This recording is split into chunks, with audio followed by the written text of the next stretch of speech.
lows down into the 30s and 40s once again.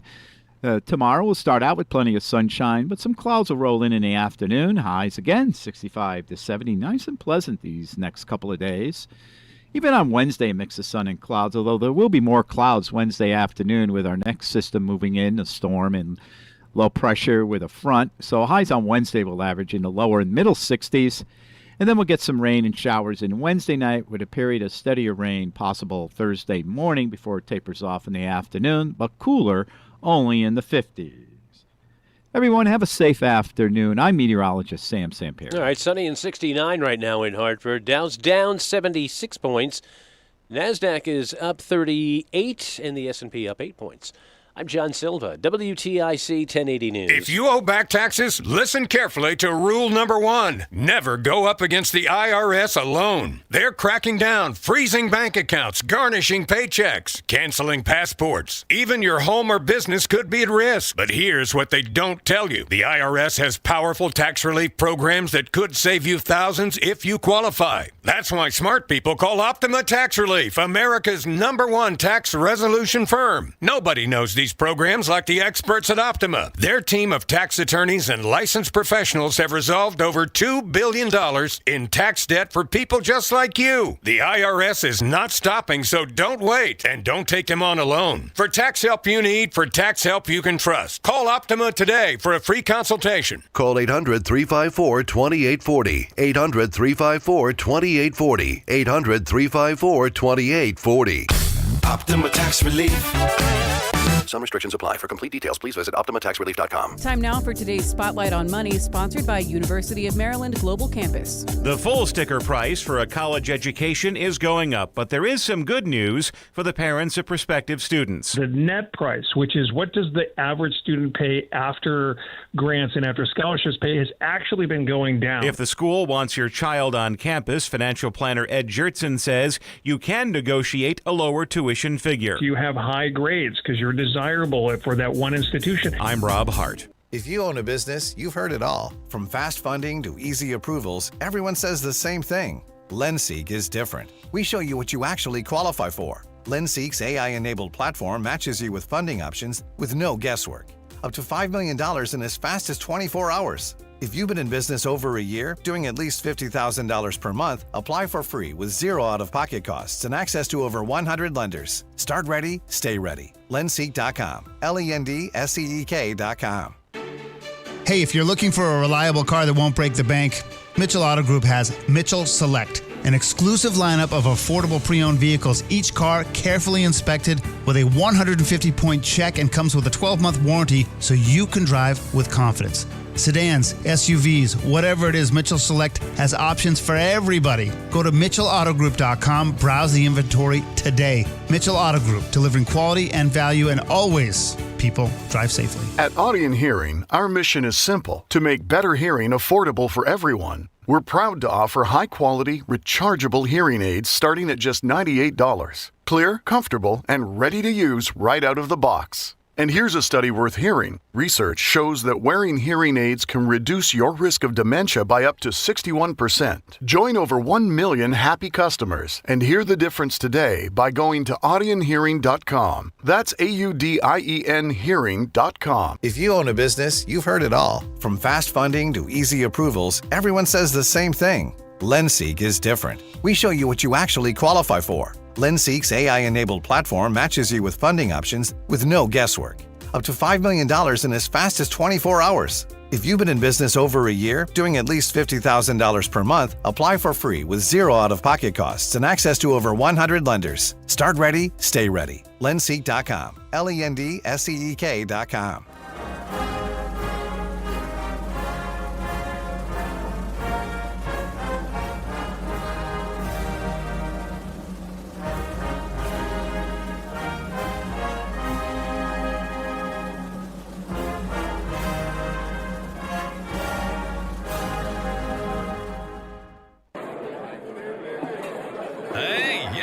Hey, shh. Calm down. The show is about to start. Reese on the radio. Turn it up. Turn it up loud. Turn it up loud. It's like a dream come true. Turn on your radio. Reese is on the radio. Yo, let's get it. Due to the nature of this program, discretion does not exist. It's Reese on the radio, right now on WTIC News Talk 1080. Yeah! Scalawags! You nutmeggers! Conversationalists! All over the fruited plain! And I'll never forget you haters. It's Reese on the radio on WTIC News Talk 1080. Roseanne in the house today. Brought her in early for those of you who know that usually when we have like major news events like that which happened over the weekend during the White House Correspondents' Dinner, Roseanne will say to me, can I come in on Monday? I'm like, absolutely. Because I think that as a trained professional talk show host that I am, I am going to give what many people are waiting for as a response or a breakdown or an sort of some analysis on what took place and the individual involved, where Roseanne, a novice, a amateur, a person who's learning the ropes live on air. I mean, literally trial by fire, throwing her into the deep end, can give a yeoman's view. A yeoman? Yeah, like a average. Roger, I'm thinking naval. Yes. Right. A average schmo kind of view on what you felt as the events took place. And both of us were watching that with a degree of sort of like anticipation, fear, nervousness. What's going on? We don't know anything. We're seeing people running around. What's happening? I got to tell you, there was a series finale or season finale of Dynasty feel to all of this. You ladies are going to know what I'm talking about. There was an episode of Dynasty way back in the days. It was a series finale. I think it was during a wedding. And it was very familiar to the Game of Thrones Red Wedding was like, right? So did you watch the Red Wedding? No, but I watched. You have no idea. Okay, I'm talking talking the Dynasty episode years before the Game of Thrones, thing. So it sort of had that feel where these terrorists attacked the wedding and all of these people are alleged to have been affected. So it had that kind of feeling when it was like, what's going on? All of these people are gathered there. What is going on? We'll get to all of that in a second. But that's where we were on pins and needles as this was going on. And Melody says, no, Roseanne is not an amateur.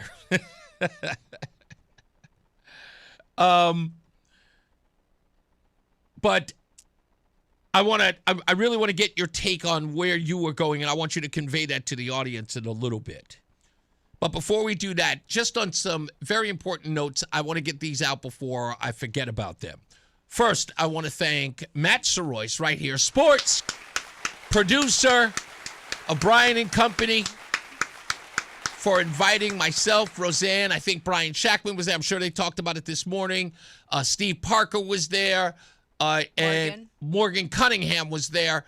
And all of us got an opportunity to call the numbers on the bingo game that was there. It was Bingo for Autism, and Matt does it. I think this is like its fifth year, right, so far. I think it's like its fifth year. I'm sorry. So he does it every year. He and his lovely wife, they do it. And it's a blowout. There's so many people there, so many prizes there. We had to leave early because we had so much other stuff to do, of course, to cover what was going on today. But I want to thank him for inviting us, and it was great to be there and have fun. The food was good. Carmelo was there. We got to meet her husband, some other people who were there. Some people actually knew who we were, which I was stunned at.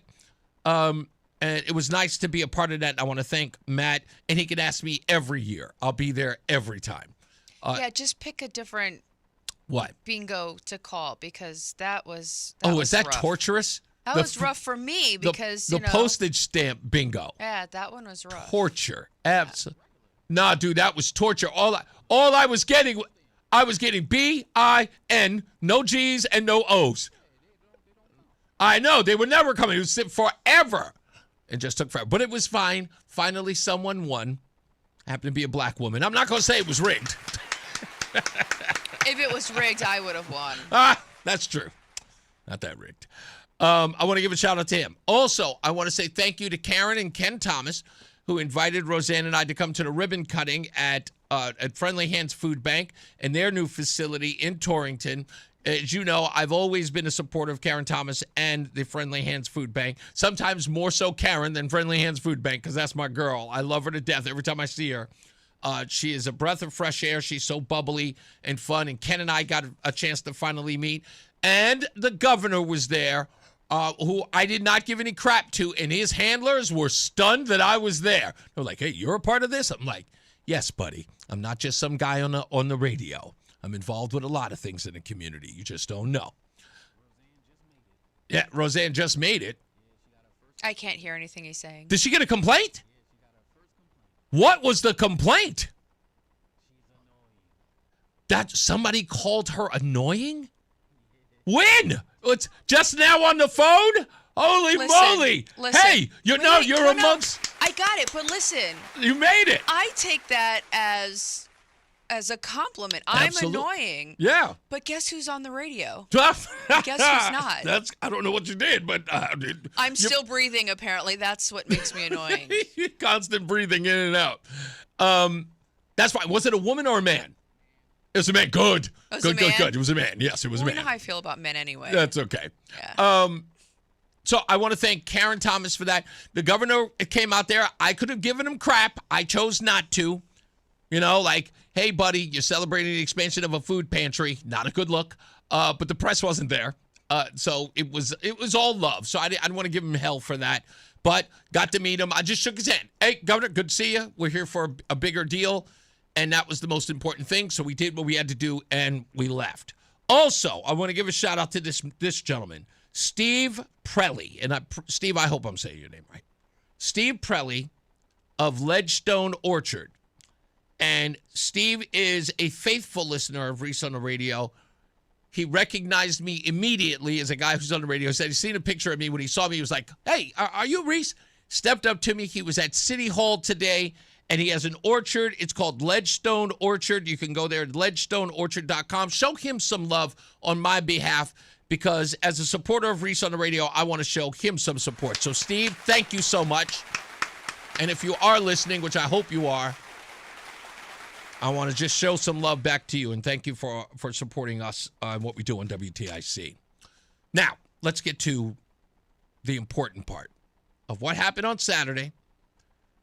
I want to give Roseanne an opportunity to convey why she wanted to come on the air today, because of what she was going through emotionally and what she was seeing there, and how it impacted her. Because a lot of us have to watch that stuff as sort of like news analytical sort of point of view, and we come in here and we have to talk about it on the air and take phone calls and all that stuff. We'll do all that. But I want Roseanne, just again, as the average individual watching that, having gone through Butler with Donald Trump, the murder of Charlie Kirk, and now this. Go ahead.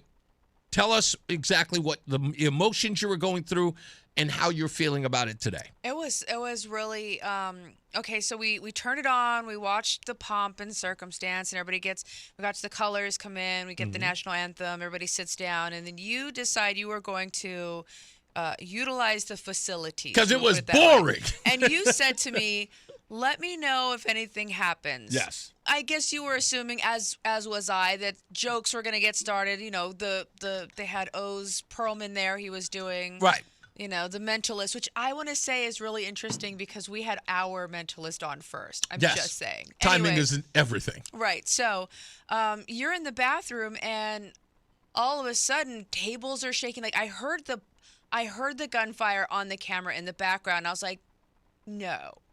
And then the table where they're all sitting on top starts shaking, and that's when I started screaming, "Oh my God, Reese, there's a bomb, or there's shooting, something's going on." And you're like, you scream back at me, "Stop playing." And I'm like, "I'm not joking." I mean, I was really concerned, and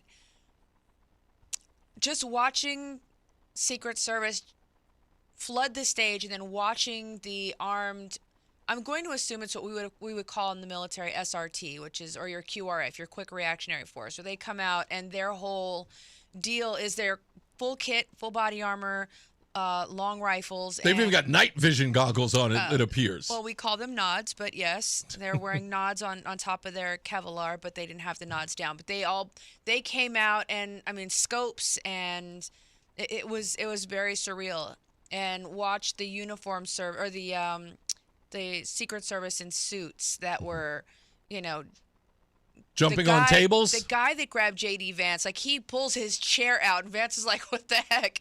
And then he grabs Vance, and they go running out. And then to see, like, 4 agents surrounding Trump, and then that whatever her name is, Wei Zhang, that one, trying to squeeze in there. She's like, "I'm going with the president." Everybody else is staying put. She's like, I'm going. And that was really funny to me.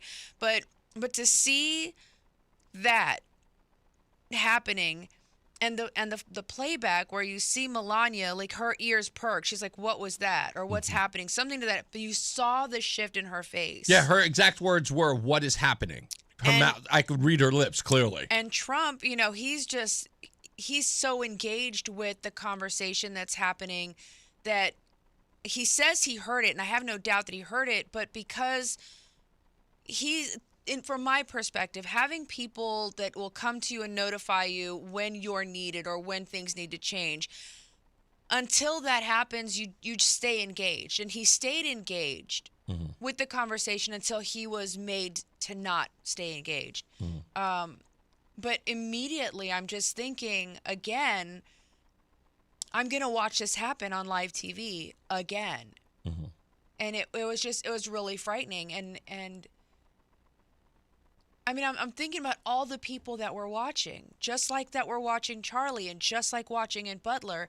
Had that been a successful attempt, we all would have been subjected to that. We all would have seen that. And that's not something you ever move beyond. I mean, that stays with you. There are so many people who are on the planet today who never witnessed things like the Robert F. Kennedy or John F. Kennedy, for that matter. There are people alive for that, but they were relatively younger. Even still, the resolution that we have on a screen today, I mean, it's clearly, the same as being in the room. Like with Kennedy, you can look and you can see some things, right? You see, and it's very obvious what has transpired. With what we have today as far as technology, I mean, you may as well have been in the room when it happened. Right. Because it is so clear.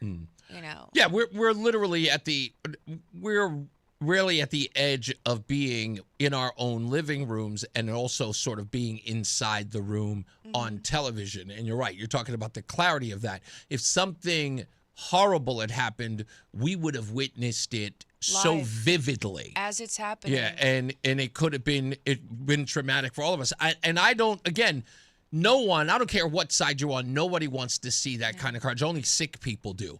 But I'm glad you got to express that on what was going on. After that, I mean, I was just angry. Right. I was just so angry. And my first thoughts were, this is the mainstream media's fault.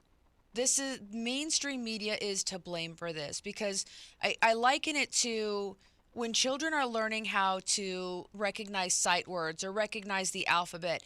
It's repetition. Every day it's the same thing or a variation of the same thing. Kindergarten teachers know this.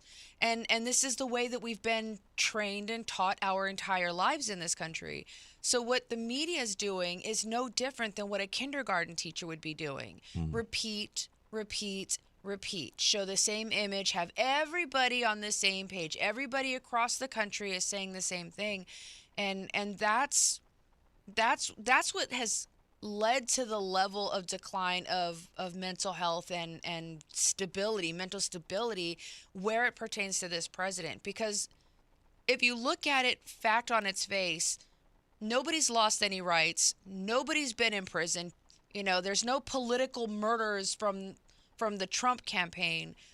But yet this is what the Democrats are hearing. And this is their reaction to it, is we have to kill him. We have to get rid of him. I'm only going to push back on one thing that you said in all of this, to which most of it I agree with. But I'll push back on one thing, and it's minute, but it's huge. As you and I learned today, small hinge, big doors. The mental health aspect of this is bull. And when we come back, I'm going to pick it apart like an erector set. Old guys will know what I'm talking about on that one. I'm done with the mental health argument. I'm absolutely finished with it. This young man, 31 years old, is not a crazy person, as Donald Trump says. He's not. You could call him that all day. You can be as dismissive as you want to be. This is a zeitgeist, what's happening here. And it's only on one part of the country. And what this young man displayed on Saturday, and in his own manifesto, is everything you and I witnessed firsthand from what we can only describe as reasonable people, except for the fact their hatred for Donald Trump. They love their dogs. They love their families. They drive. They go to work. They are functional human beings. However, every one of these people are addicted to the alcohol that is Donald Trump. They are sick people, but they're not mentally ill. Donald Trump, to them, is a narcotic, and they are high on it, as is this person, as are the people at the No Kings rally and the people who sing these silly songs and dress up in stupid costumes. This is ism at best. But mental health, no. These people need a 12-step program. It's an obsession. There you go. That's exactly what it is. I'll explain that when we get back, because there's so much stuff that people are missing about this, which will dismantle this whole idea that it is a mental fitness or a mental illness thing. And actually, it could be argued, but I know it's not because he's crazy. It's deeper than that. And we'll talk about that when we return. Thank you, Roseanne, by the way. We'll talk about that and much, much more. And we'll take your phone calls soon as well at 860-522-WTIC. It's Reese on the radio. Town Fair Tire has the area's largest inventory of name brand tires at discount prices, including Michelin tires, which give you the perfect match. A relaxing driving experience from your vehicle, along with all-season design for ultimate performance that stands out from the crowd. And Town Fair stands out from other dealers with a guaranteed lowest price on Michelin tires and gives you more free services for life than anywhere. Nobody beats a Town Fair Tire deal. Nobody. Name brands at discount prices. Town Fair Tire. Are you a commercial building owner in southern New England? Are you frustrated with your roof services? Contact Eagle Rivet Roof Service today. Our skilled technicians provide tailored roof repair and maintenance programs to maximize your building's lifespan. With 24/7 emergency response and comprehensive service options, we are Greater New England's trusted commercial roofing provider. Visit EagleRivet.com for a complimentary inspection or call 860-953-1231. Protect your investment with Eagle Rivet. Brian Shackman here for QC Kinetics. You know, at some point you stop calling it pain and you just say, this is how I am now. Well, that's not okay. And I'm dealing with it myself too, with my shoulder and my ankle. I'd love to lead you back to the normal you, the one who was active and carefree. So let's get started now with an introduction to the medical team at QC Kinetics and their long-lasting regenerative treatments for joint pain. Now, for me, I've already started the process of talking to them. I filled out the initial forms to find out if I'm right for it, and I am, and I'm ready to go to the next step because I'm tired of living with the pain. The science is real. The treatments are natural. Your body already knows how to heal. QC Kinetics finally gives it the right tools to do so. No operating room, no hardware, no watching summer come and go from a recliner. Just getting back to the you that you want to be. And now's the time, because the longer inflammation sits, the more damage it does. It's not a I'll get around to it type thing. Right now is the right time. And the first step is the toughest, and just do it now. QC Kinetics. Better starts here. Schedule your free consultation today. Avon, New Haven, or Glastonbury. 860-440-PAIN. Again, 860-440-PAIN. And now, a WTIC news update. It's 2:30, Hartford temperature 69 degrees. I'm John Silva, WTIC 1080 News. We'll have mostly sunny skies for this Monday afternoon, 65 to 70 for the high. All the forecast details coming up from meteorologist Sam Samperi. The man who authorities say tried to storm the White House Correspondents Association dinner with guns and knives has been charged with the attempted assassination of President Trump. Saturday night's chaotic encounter resulted in shots being fired. The president and others rushed off the stage, guests ducking for cover underneath their tables. Authorities say Cole Thomas Allen of Torrance, California, was taken into custody after the shooting. He was charged today in federal court in D.C. Didn't enter a plea. Authorities say an officer wearing a bullet-resistant vest was shot in the vest, but is expected to recover. White House Press Secretary Caroline Leavitt held a briefing this afternoon addressing the shooting. Peaceful protesting and voting are how we need to settle disagreements, not bullets. Now, with King Charles and Queen Camilla set to visit the White House today, there are concerns over their security. Sir Christian Turner, former British ambassador, says he's confident they will be protected. We've been planning this visit for years, really. It's the 250th between our two countries. I'm in a somber background after last night for all of us, but I still hope we'll be able to showcase this moment and make it the celebration that it deserves to be. He was on CBS's Sunday broadcast, Face the Nation. WTIC News Time, 2:31 from the WTIC 24-hour traffic network. Still have a crash working in Hartford, southbound 91. It's between exits 33 and 32, and we've got, it looks like 2 right lanes taken out with that. Let's check in with Sam Samperi. He's got the WTIC Weather Center forecast. Bright sunshine will continue through your ride home this afternoon into the evening hours, and temperatures pleasant in the 60s to near 70 across the area. Nice evening, but cooling down, and the sun will be going down at 7:45. Overnight, mainly clear, cool, lows down into the 30s and 40s, about 35 to 45 when you count some of the colder towns and some of the warmer towns by your Tuesday morning. Otherwise, tomorrow, mixed sun and clouds, highs averaging in the 60s to possibly near 70 once again. Wednesday, mixed sun and clouds, highs in the mid-60s. More clouds filtering that sun in the afternoon ahead of a cold front and low pressure. That will give us some showers Wednesday night with a period of rain Thursday, but cooler, only in the 50s. Have a safe afternoon, everyone. I'm meteorologist Sam Samperi. All right, we currently have sunny skies and 69 degrees. Dow's down 67 points. The NASDAQ is up 47, and the S&P is up 9 points. I'm John Silva, WTIC 1080 News. Columbia Dental has great care close to home. Our state-of-the-art network connects all 12 Connecticut locations, making appointments easy. Plus, our Waterbury office now offers a prosthodontist for specialized care. Schedule your appointment today, 860-645-0111. Brian Jackman here for Serta Pro Painters. It's time. We're about to go to springtime, and the spring sales event could get you 10% off qualifying projects through May the 15th. And Serta Pro, those folks are awesome. They're independently owned and operated right here in our community. They did my kitchen. They were there on time. The estimate was excellent, and they did, by the way, a great job. Serta Pro Painters. Schedule your free estimate online at certapro.com. That's Serta with a C. Sale ends soon. Don't wait. Millions of Americans sacrifice their income and retirement savings to care for older loved ones. I had to quit my job to take care of my mom. That really ate into our savings. AARP is fighting to save family caregivers money and time and give them more support. I struggled financially to take care of my wife. I really could have used help. Join us to stand up for family caregivers. Visit aarp.org/caregivers vote. Paid for by AARP. Ned Lamont and the Hartford Clowns have a problem telling the truth. Here's Ned. And we're trying to make life a little less expensive for working families in the middle class. Talk is cheap, Ned, but you know what's not? Our electric bills. Aaron Stewart is the no BS candidate for governor. Aaron knows that 1, Connecticut exports a third of the energy we generate while we pay the highest prices in New England. That's BS. 2, the Hartford Clowns put a hidden tax on your bill, the public benefits charge. Complete BS. And 3, Ned wants electric leaf blowers instead of gas, so he's importing hydropower from Canada. Really? Canada? Total BS. And we're trying to make life a little less expensive.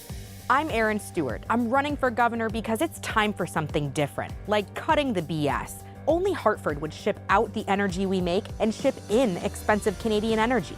Join me at Aaron4CT.com. I approve this message. Paid for by Aaron for Connecticut, Valerie Marino Treasurer. My name is Whitney Allen, and I'm a widow. My husband, Ryan, died. We never thought we'd ever have to use life insurance, but the unexpected happened. With Ethos, signing up was fast and 100% online. You can get a quote in seconds, apply in minutes, and get same-day coverage. No medical exams, and you can get up to $3 million worth of coverage. I'm grateful we were prepared. Get your free quote at ethos.com/term. That's ethos.com/term. Paid spokesperson. Time spent on application may vary. Online health questions required. Wesley Financial Group is not a law firm, and Chuck McDowell definitely not an attorney. This is Chuck. If someone talked you into buying something really silly and you want to get out of that silly little thing, my advice, get the facts. Call me and I'll send you our timeshare exit kit absolutely free. Inside, you'll learn how timeshare works and all your options for cancellation. Call Wesley now for your free exit information kit. 800-909-9696. 800-909-9696. Performance matters in intimate moments. Don't let ED ruin them. This is Dale for Northeast Men's Health, and I want to assure you that if you're like the vast majority of guys, you don't have to suffer with ED anymore. In fact, you might be pleasantly surprised at how the right treatments could positively impact your love life.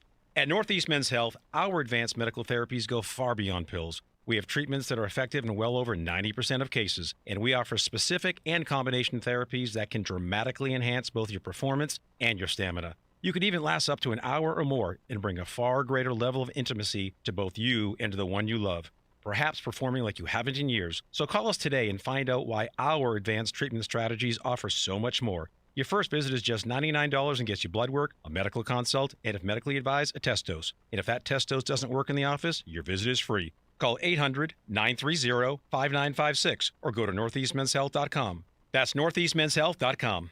Northeast Men's Health, advanced medical science to empower male performance. How was your break? It was great until I stopped for gas. Prices have gone up almost $1 with no end in sight. I might have to start watching how much I drive. That's exactly why I use Upside. I never pay full price for gas with the free Upside app. Upside? Yes, Upside. It's the free app that gives you cash back just for buying the gas you're already buying. So even with the rising gas prices, I'll never have to limit how much I drive. Does that actually add up to anything? Just last year, I made over $200 with the Upside app. Wow, that's serious extra cash. I'm downloading the free Upside app right now. Download the free Upside app to earn cash back on the gas you're already buying. Use promo code WAGON for an extra 25 cents per gallon bonus on your first tank. You can cash out anytime, right to your bank account, or an e-gift card for Amazon and other brands. Just download the free Upside app and use promo code WAGON for a 25 cents per gallon bonus on your first fill-up. That's WAGON. Offers vary by user and location. Go to upside.com for terms and conditions. Fan of WTIC? Then do us a favor. Download the free Odyssey app and favorite WTIC. We're back. Reese on the radio, Roseanne on the radio, live here on this Monday edition of Reese on the radio.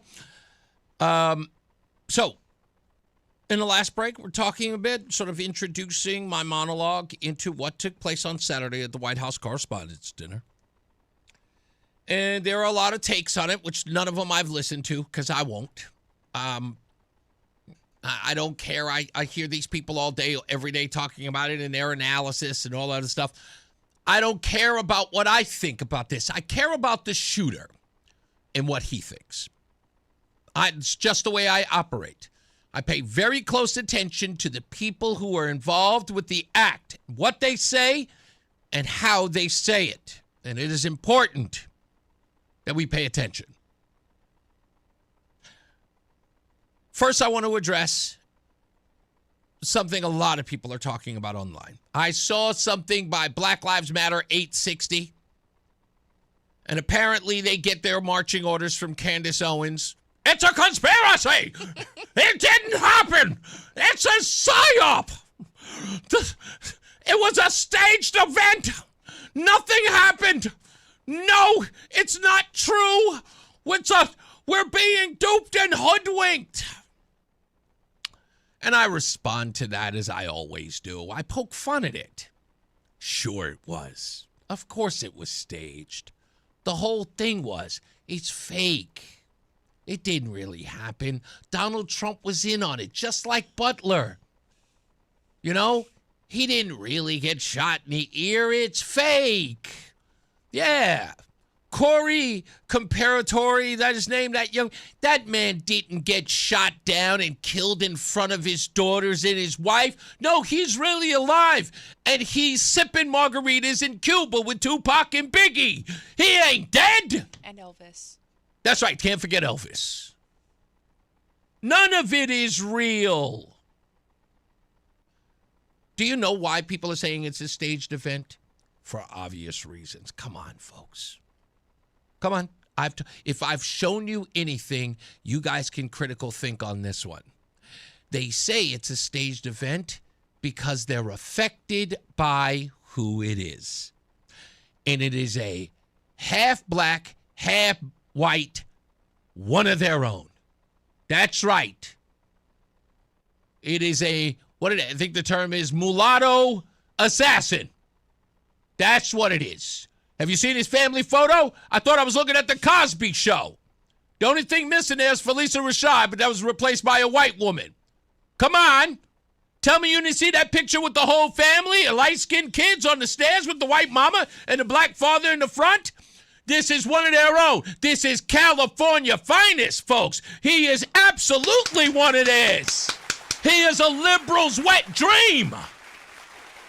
How is he not? Let me explain to you how he's one of yours. Of course this guy, it's a psyop. Of course it's a staged event because this guy is cookie-cutter liberalism. He's from California. Huh? He was a good guy. And don't forget, he was a part of the ever-so-important intelligentsia. Went to Caltech. Went to no King's rallies. Cared about the orphans. He was one of yours. And you can't even think that one of yours would do something like this, even though you secretly know that he would be one of yours. You can't deal with the stink. You don't want to be associated with this. You hate Donald Trump. You can't stand him. You even applaud his death.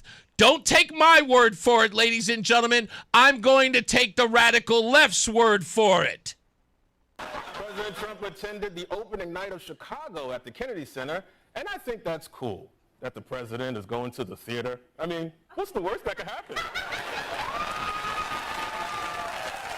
Yeah, that's right. That's right. On Saturday Night Live, they were cheering, screaming, and hollering, those New York liberals. Yeah! Yeah!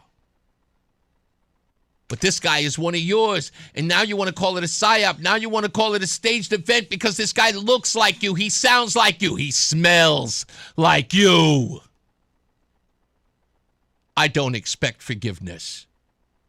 But if I could have ever seen the other way to get this close, I would have taken it. Again, my sincere apologies, he wrote. I am a citizen of the United States of America. What my representatives do reflects on me. You want to know how I know he's one of yours?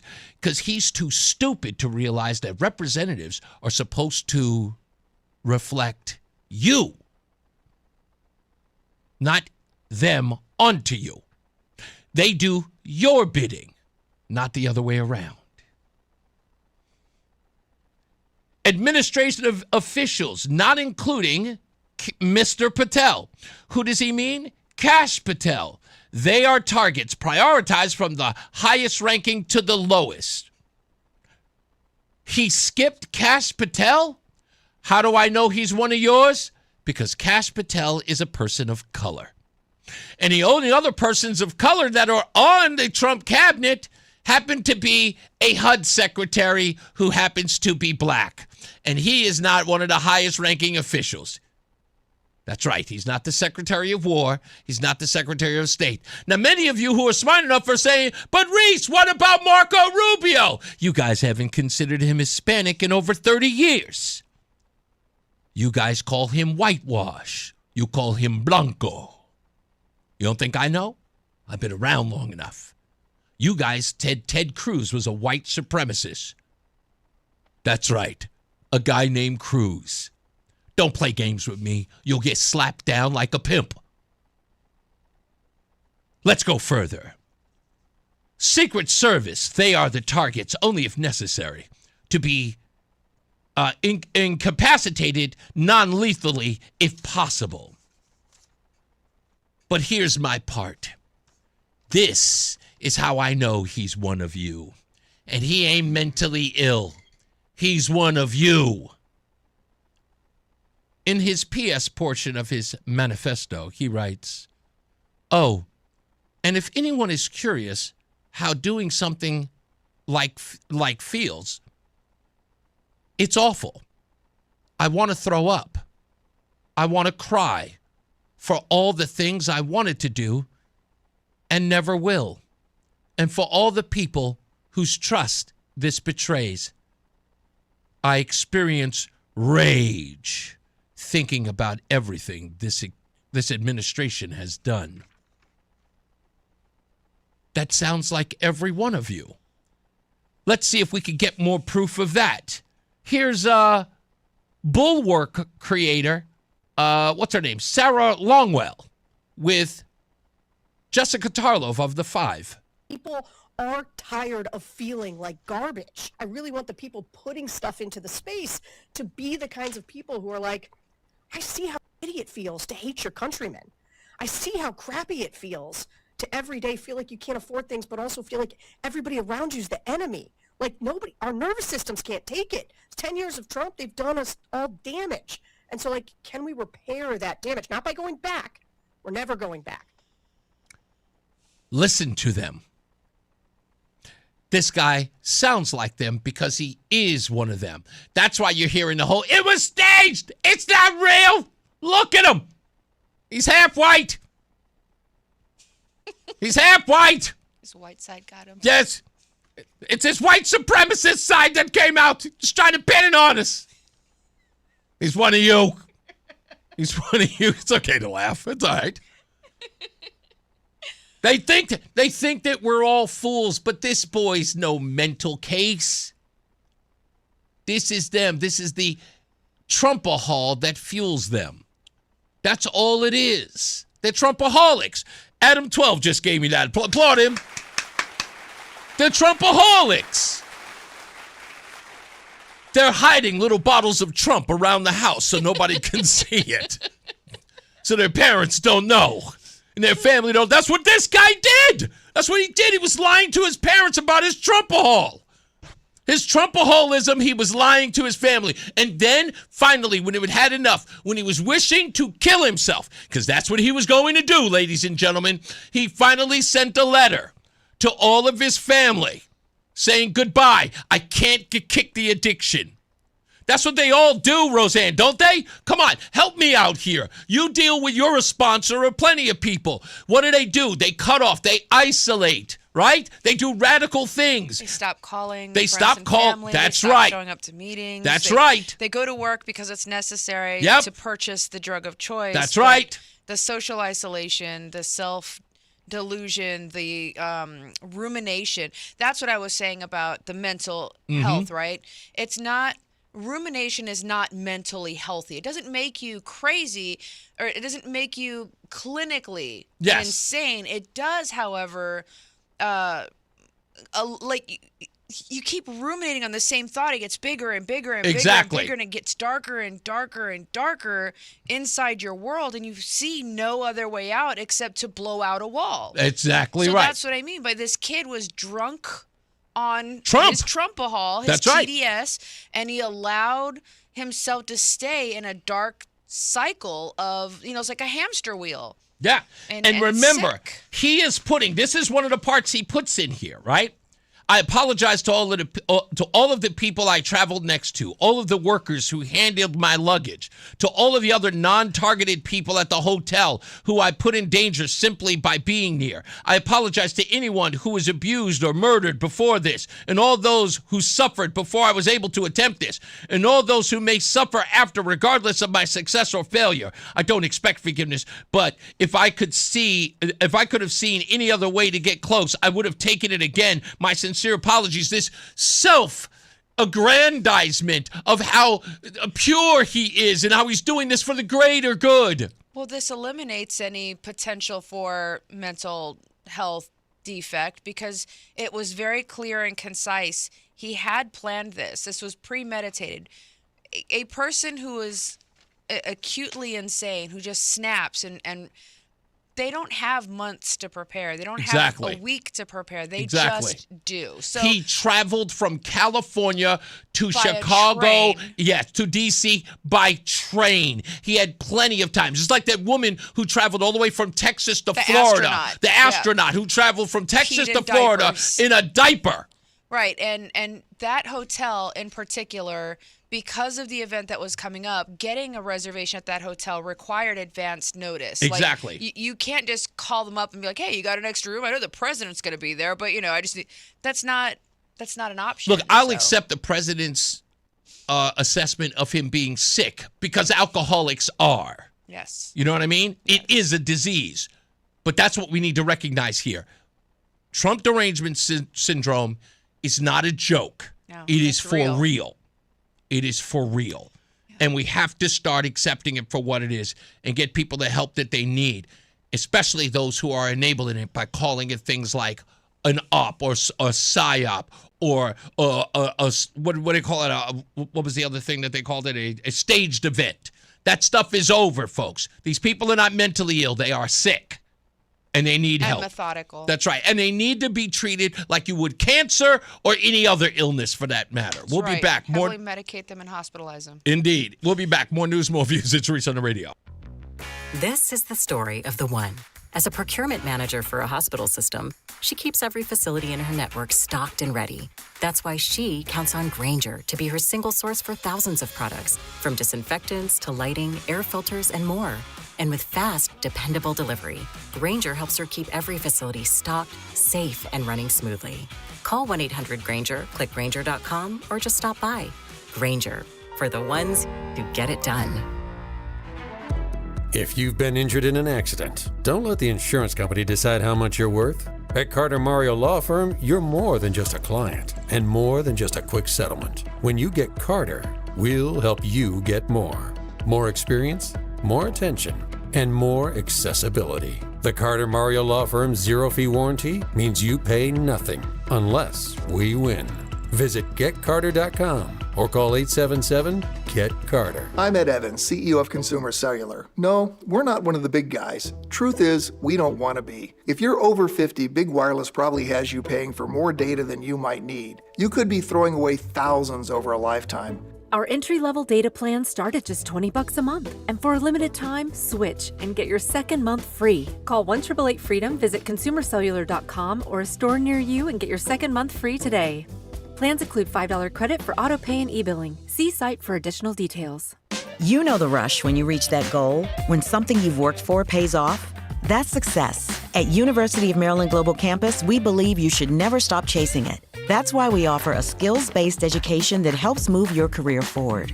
Learn how to apply emerging technologies like AI and data science. Build your leadership and critical thinking skills. Apply now and save with no application fee. Classes start May 13th. Learn more at umgc.edu. Certified to operate in Virginia by Chef. At Uline, they know firsthand the road to success is an uphill climb. Uline started in the family basement, and through hard work is now North America's most trusted shipping and industrial supplier. They get what it means to have the support of reliable, hardworking partners. So they keep 41,000 items ready to ship. Whether your company is still in a basement office or expanding cross-country, Uline will be there on your road to success. Visit uline.com. In digital advertising, everyone talks about clicks, but clicks don't pay the bills. Sales do.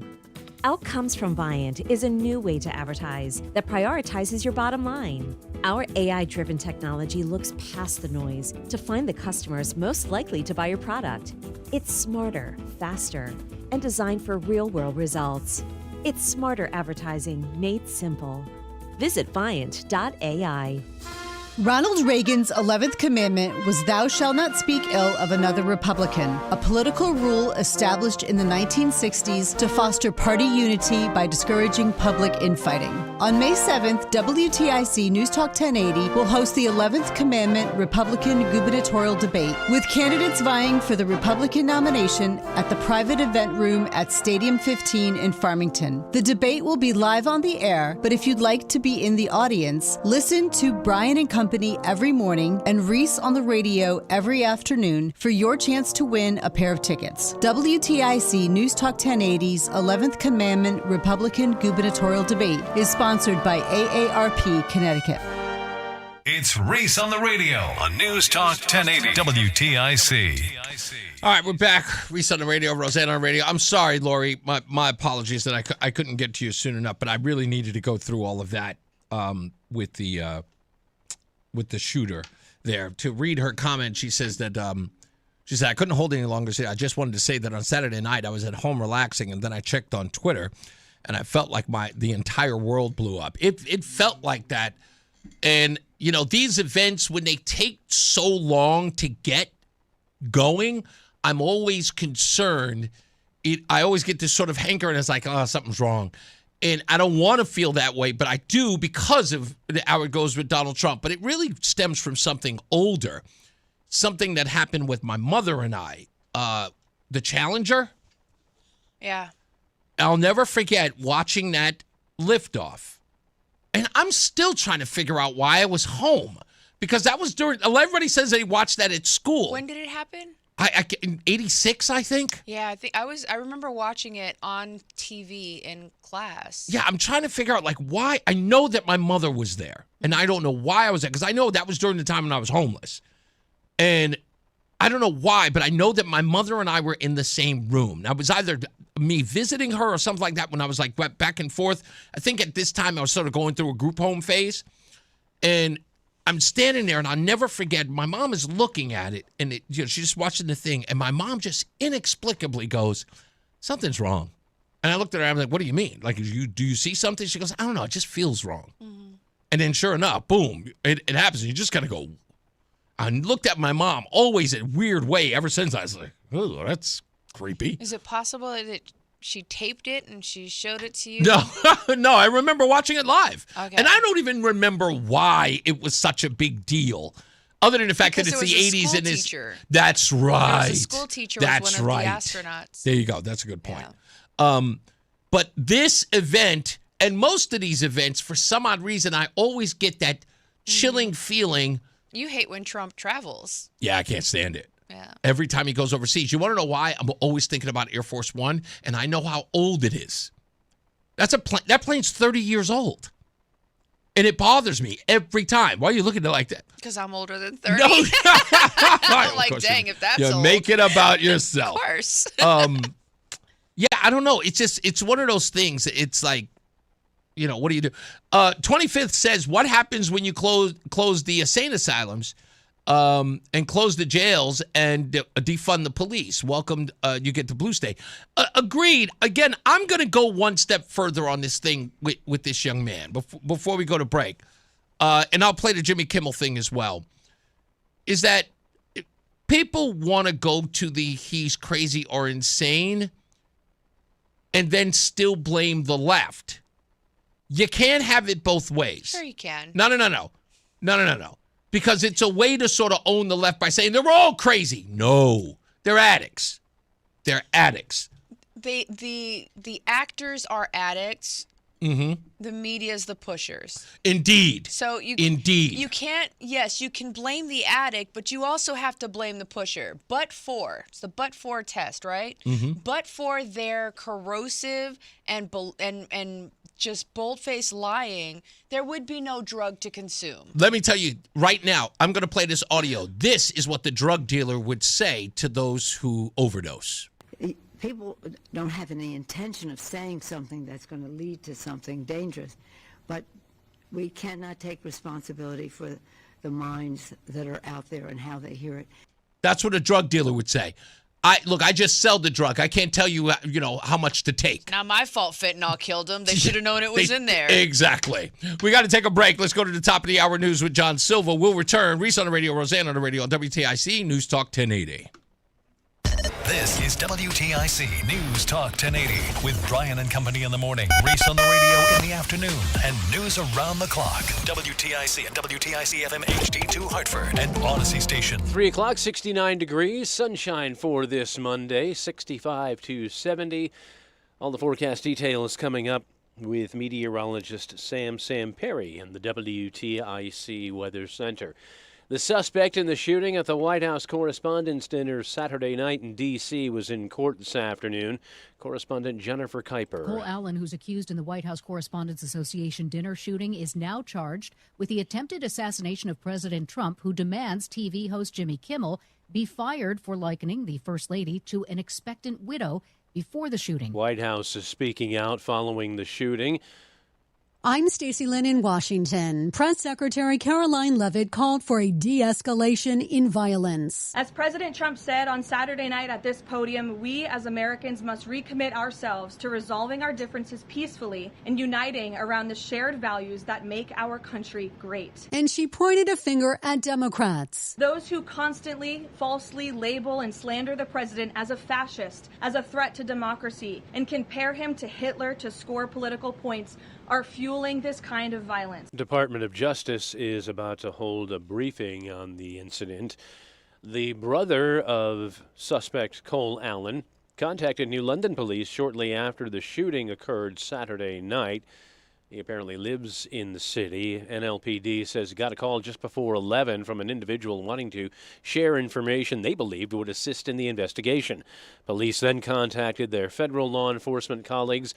That person was then interviewed by local and federal authorities. NLPD says its role in the investigation is no longer active. Britain's King Charles and Queen Camilla have arrived in Washington for their state visit. Correspondent Vicky Barker has more from London. A new YouGov poll finds only 30% of Brits think the King's visit will actually improve U.S.-UK relations. More than half think it won't make much difference at all. It is the start of a 4-day visit to the U.S. by the British royals. Educators and students told state lawmakers that town-by-town school cell phone bans are working, so the State House is ready to pass a bill banning cell phones in schools statewide. Republican State Representative Christy Carpino from Cromwell opposes the plan, saying it shows a lack of trust in students. But we don't trust them to keep a cell phone off in their bag. What are we teaching them from K through 12 if we can't trust them to follow that very simple rule? There are exceptions written in for special education or health care needs. Fellow Republican David Bertigliano of Trumbull says he usually doesn't support mandates, but he's backing this one. This has to be done. It's almost an emergency. It's a health emergency. Our young people are struggling. On another front, Democrats say they have just about agreed to a budget proposal with the governor. Among the items that was floated earlier, a $200 rebate check for state residents is now apparently off the table. And a member of the 60s group, the Ronettes, has died.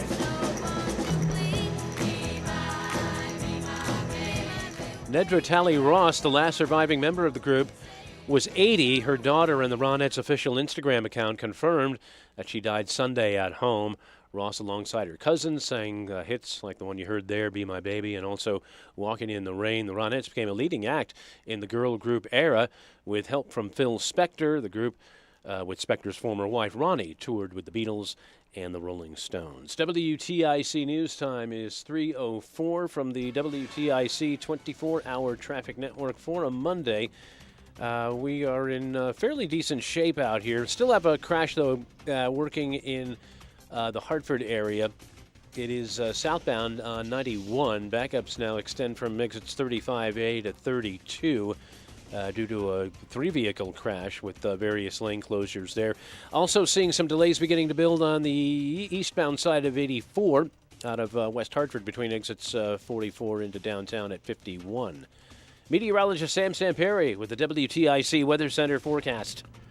Bright sunshine will continue through your ride home this afternoon into the evening hours, and temperatures pleasant in the 60s to near 70 across the area. Nice evening, but cooling down, and the sun will be going down at 7:45. Overnight, mainly clear, cool, lows down into the 30s and 40s, about 35 to 45 when you count some of the colder towns and some of the warmer towns by your Tuesday morning. Otherwise, tomorrow, mixed sun and clouds, highs averaging in the 60s to possibly near 70 once again. Wednesday, mixed sun and clouds, highs in the mid-60s. More clouds filtering that sun in the afternoon ahead of a cold front and low pressure. That will give us some showers Wednesday night with a period of rain Thursday, but cooler, only in the 50s. Have a safe afternoon, everyone. I'm meteorologist Sam Samperi. All right, we're up to 70 degrees right now in Hartford. Dow's down 43 points. NASDAQ's up 23, and the S&P is up 8.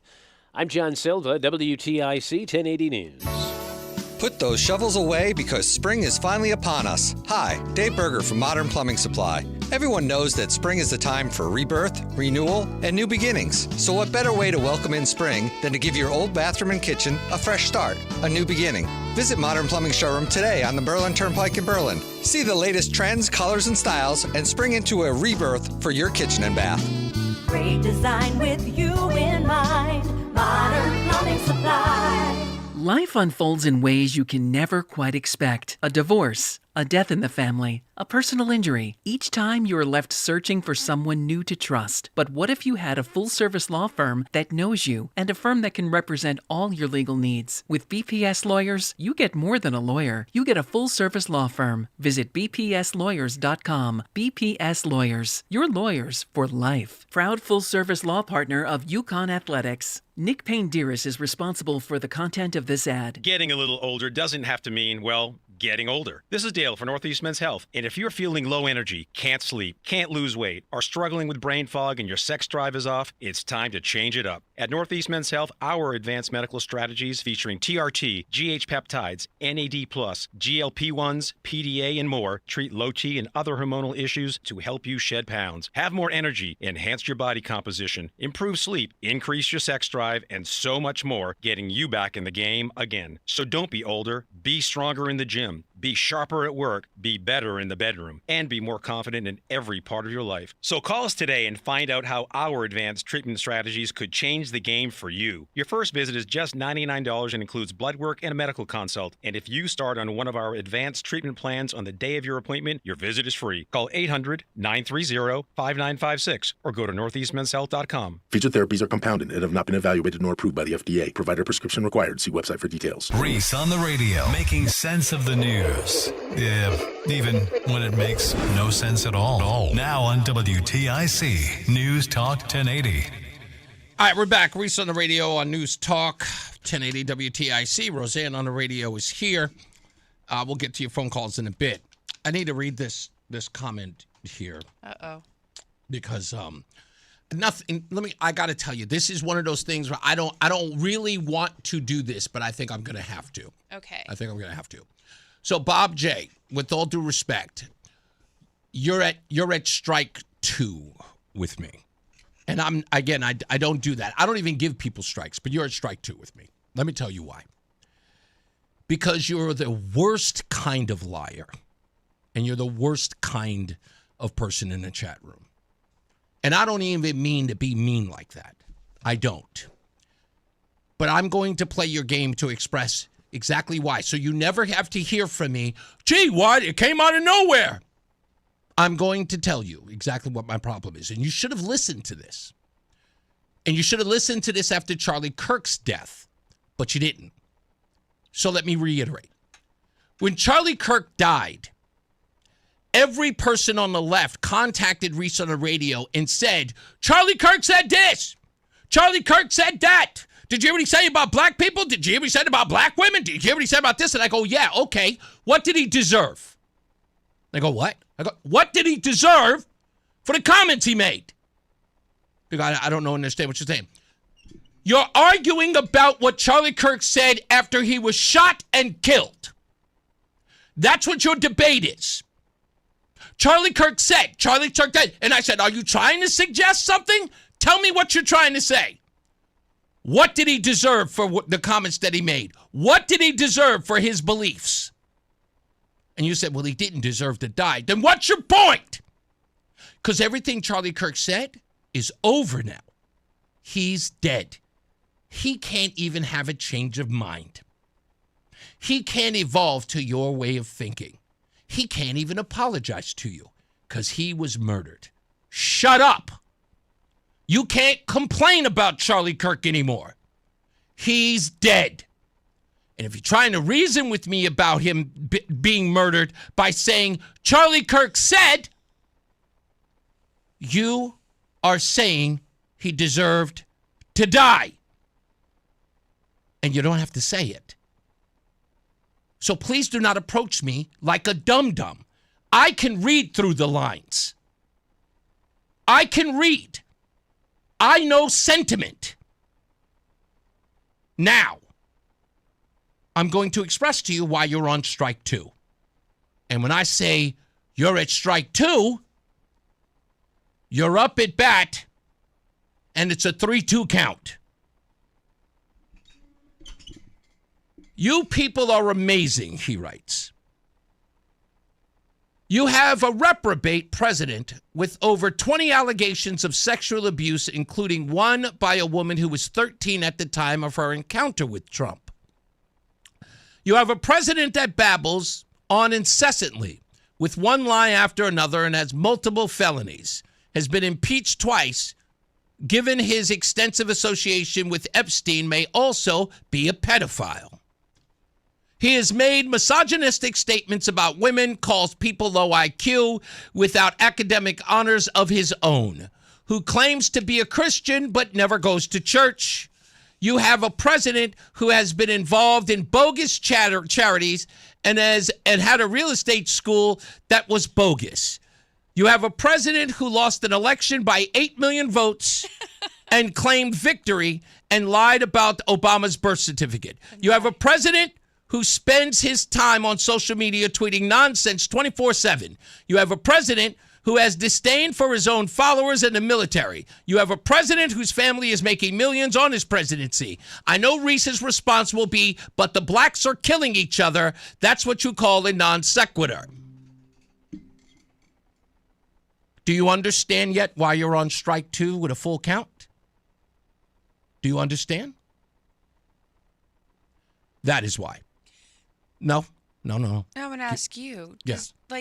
People really believe this. Mm-hmm. They actually, no research involved, no bother listening to what is actually being said and done, no care, this is just, and listen, I will tell you, as a recovering liberal Democrat myself, I will tell you, I understand. However, I grew up, I got to a point where I had to stop believing what I was told. There were so many people around me going, you really believe that? That I had no choice but to stop believing. I didn't want to believe or hear what somebody else said that they heard someone say. I wanted I wanted to get directly from the source.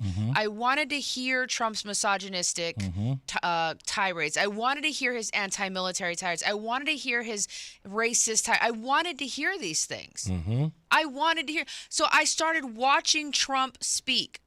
If you go to C-SPAN, Bobby J, you can watch it. If you go to Fox News, you can watch. You can go to any media outlet that's not MSDNC or CNN, and you can see President Trump speaking uninterrupted with no commentary. No filters. And then you can actually hear what the man says. And then I want you to do what I did was turn to CNN, turn to MSNBC, and then hear the rhetoric, the violent, racist rhetoric that Trump was spewing today. And they take what he said, and they take a fragment. I've said this before. If you hear Roseanne say, I hate black people, that's all you hear. You will believe Roseanne hates black people. But if you listen to the entire comments, what I really hate is when black people have to, or I really hate black people having to go through this. I really hate black people experiencing this. But that's not what you heard. All you heard was, I hate black people. That's all you believe. That's what's happening to you, Bobby J. You have no idea how diluted and mixed up and confused the information is that you are getting, and you never will until you experiment outside of what everybody else is telling you you're supposed to be listening to. Now, thank you for that. Sorry. It's okay. This is exactly the part that I'm trying to get through to people like this. And you're not listening because I understand. This is the Trumpahol. This is the drug. And you're on it. Deep. I can go through a litany of that, and all I heard was accusations, accused, things said. And the 34 felonies, let's go real deep. Have you paid attention to the Ilhan Omar case? Ilhan Omar went from $100,000 to $30 million back to under $100,000 in her finance report. That is called a finance error, a paper error, that Donald Trump just got 34 felonies for doing one time, according to Alvin Bragg. Paying his lawyer or reimbursing his lawyer for lawyer fees turned into 34 felonies. Slow your roll. You know exactly that it's nonsense because anyone everywhere, even the FEC said, or the SEC, I think it was, said it was nonsense. Right? So Not to mention, they were actually misdemeanor crimes that were backdated beyond the date of the statute of limitations, and they created a felony out of something that is legally a misdemeanor, and it was well beyond its statute of limitations. You people have no idea. Listen, honey, if you want to come over here and talk, let's talk, but you've got to come prepared. Read something. I'll go one step further. It's not like what you've said is an original thought anyway, because some of the most prominent people, Ted Lieu and even actor Mark Ruffalo, have repeated the same nonsense you just did. Right? You would know better, right? The guy is a convicted felon or convicted rapist. He's a pedophile. He's the worst human being. If we're relying on this guy's morality for the most powerful country in the world, then we're all in a lot of trouble. There's highly disturbing allegations of Donald Trump raping children, of Donald Trump threatening to kill children. That's what you sound like. That's what you sound like. And that's what the shooter said yesterday. So I'm going to go back to my original statement about Charlie Kirk. What does he deserve?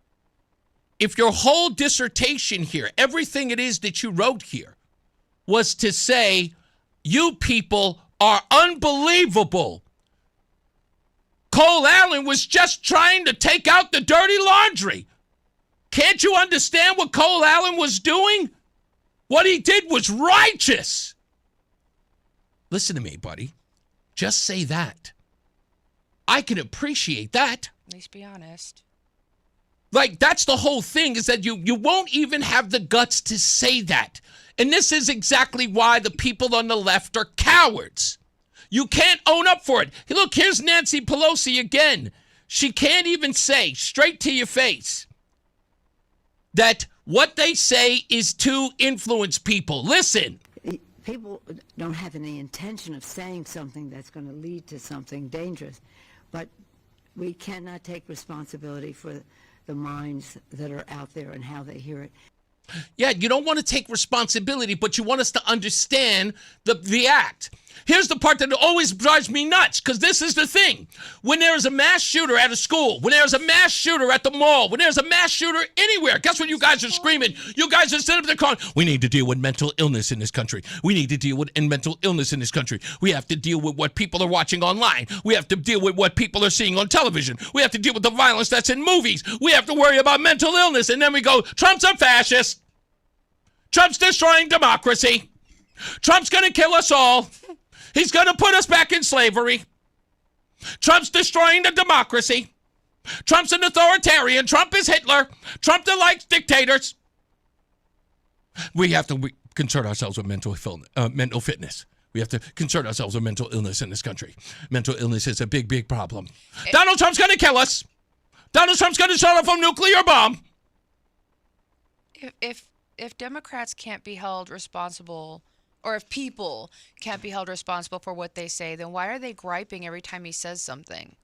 Grab him by this, No. pay for that. Or... And again, it's not about hypocrisy. Remember, what they say and people act on, no responsibility. However, what was everything that we heard at the No Kings rally in Avon? What were they saying? Well, he says this and he says that. Have you heard what he said? Yesterday he said this. We have a whole song called Trump Said What? That's what it's called. It's called Trump Said What? Why? Because it's always about the side. And then you have Nancy Pelosi, who keeps telling all of us. People don't have any intention of saying something that's going to lead to something dangerous, but we cannot take responsibility for the minds that are out there and how they hear it. That's right. And here's the crazy thing. It's not even that. Here's how it gets so dumb. Sometimes when you ask these senators or Congress people, like these political wonks, and you ask them, do you think what you say is a little hot in the rhetoric? Do you think you might want to tone it down? Guess how they respond. Let me give you an example. This past Sunday, Jamie Raskin, a congressman from Maryland. And you have, as many of your fellow Democrats, have used some heated rhetoric against the president. And do you think twice about that when something like this happens? What rhetoric do you have in mind? What rhetoric do you have in mind? I think we should refresh his memory. Let me ask you tonight, do you think Donald Trump is a fascist? Yes, I do. This is what kicking the shit out of fascism looks like. Try to prevent the spread of the lawlessness and the fascist chaos that's been unleashed against us. So when we say Donald Trump is a fascist, fascism, a huge component of fascism, is uniting racism, bigotry, a form of racist nationalism. We are now living in a fascist dictatorship. We are worried about potential rise of fascism in this country. We're worried about our democracy falling to an authoritarian and potentially fascist form of government. Not only to roll over to Donald Trump's will, but to roll over our democracy and allow him to take over this country as a fascist dictator. When fascism isn't just coming, it's already here. The former chairman of the Joint Chiefs of Staff, Mark Milley, said, "No one has ever been more dangerous to this country than Donald Trump, and he is a fascist to his core." People don't have any intention of saying something that's going to lead to something dangerous, but we cannot take responsibility for the minds that are out there and how they hear it. So I ask again, Bobby J, what does he deserve? What does he deserve?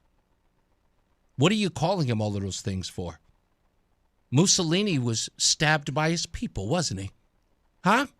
Julius Caesar. Et tu, Brute? Kennedy. Yeah, what would you have him do? What would you have him do? Just go out and just go get killed? Is that what you want him to do? Or perhaps the truth is you just want him to die. I mean, all you do, if I look at all of you, that's all you ever want to talk about. You want him to die. Our First Lady Melania is here. Look at Melania, so beautiful. Mrs. Trump, you have a glow like an expectant widow. Yeah, it's all funny. It's all funny. How would he feel if somebody said that to his wife? To Kimmel's wife. I don't know, nobody knows her name. She's a nobody, but still. How would they feel if somebody said, like, how would he feel if Trump said that about his wife? You look like a beautiful widow. No, if Trump had said it, forget it. It's a World War III. Remember? That's what I'm saying. So why is it okay for Kimmel to say it? Mm-hmm. But if Trump said anything near because he's the president, Roseanne, and the president is supposed to say that. It's us. We get to say the most reprehensible things to people because we're just citizens and we have freedom of speech. The president doesn't, but we have freedom of speech. We can say anything we want about it. We can wish him dead. We can say, I wish he dies. I wish that he'd kill over him and die. I wish somebody would kill him. One day we need that. Those are actually crimes. Yeah, no kidding. They can say it all day. They can behave in that way all day. Why? Because they think that kind of dissent is justified. Why? Well, because think that they're unique and they're somehow, coming up with this creative, like, oh, I know what'll fix this. I'm the most brilliant person on the planet. Listen, you're no different than any other the USSR, you're no different than the Iranians, you're no different than Romans. You have no new thought process. Oh, I know what works. Let's recycle something that worked 150 years ago in some other country. Mm-hmm. Brilliant. But I don't even, my view on this is, again, the people who are saying half of this stuff are so-called punching up, in my view. People always say, like, Donald Trump is punching down. These bozos are always punching up. And the reason why they're punching up is for the simple reason that they are irrelevant when it comes to him. He is the most popular and most well-known individual in the world. Everything in the world is viewed as Trump's effect on it.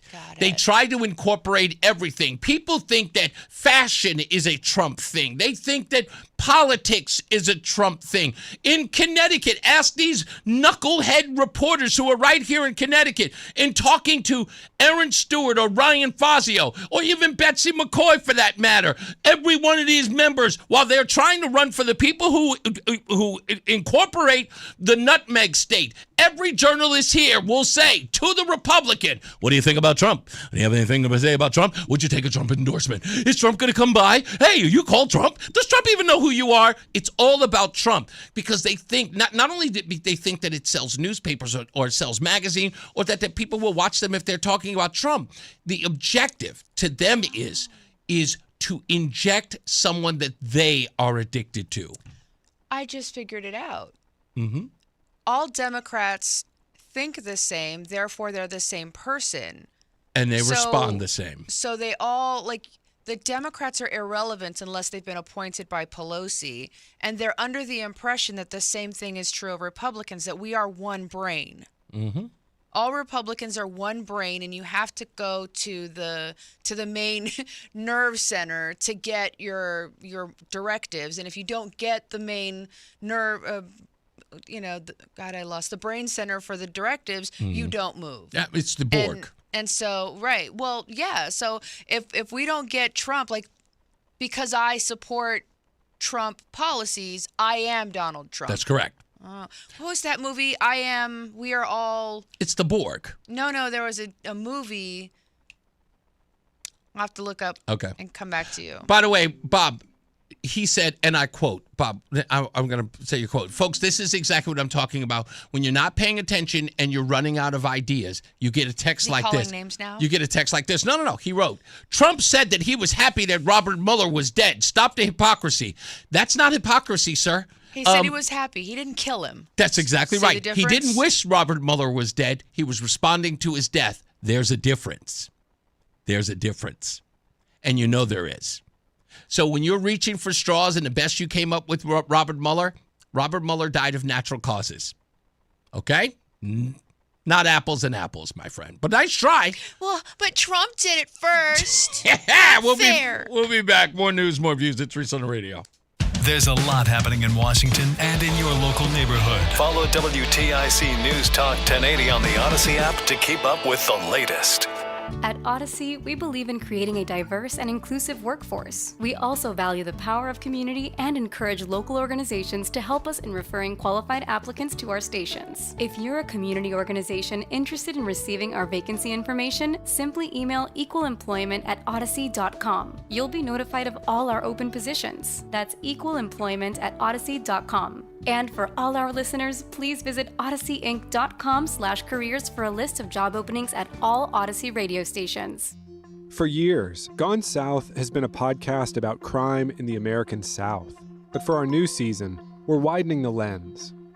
Through deeply reported, narrative-driven stories, we're digging into the myths, scandals, and power structures that still shape the South, and, in a lot of ways, the country itself.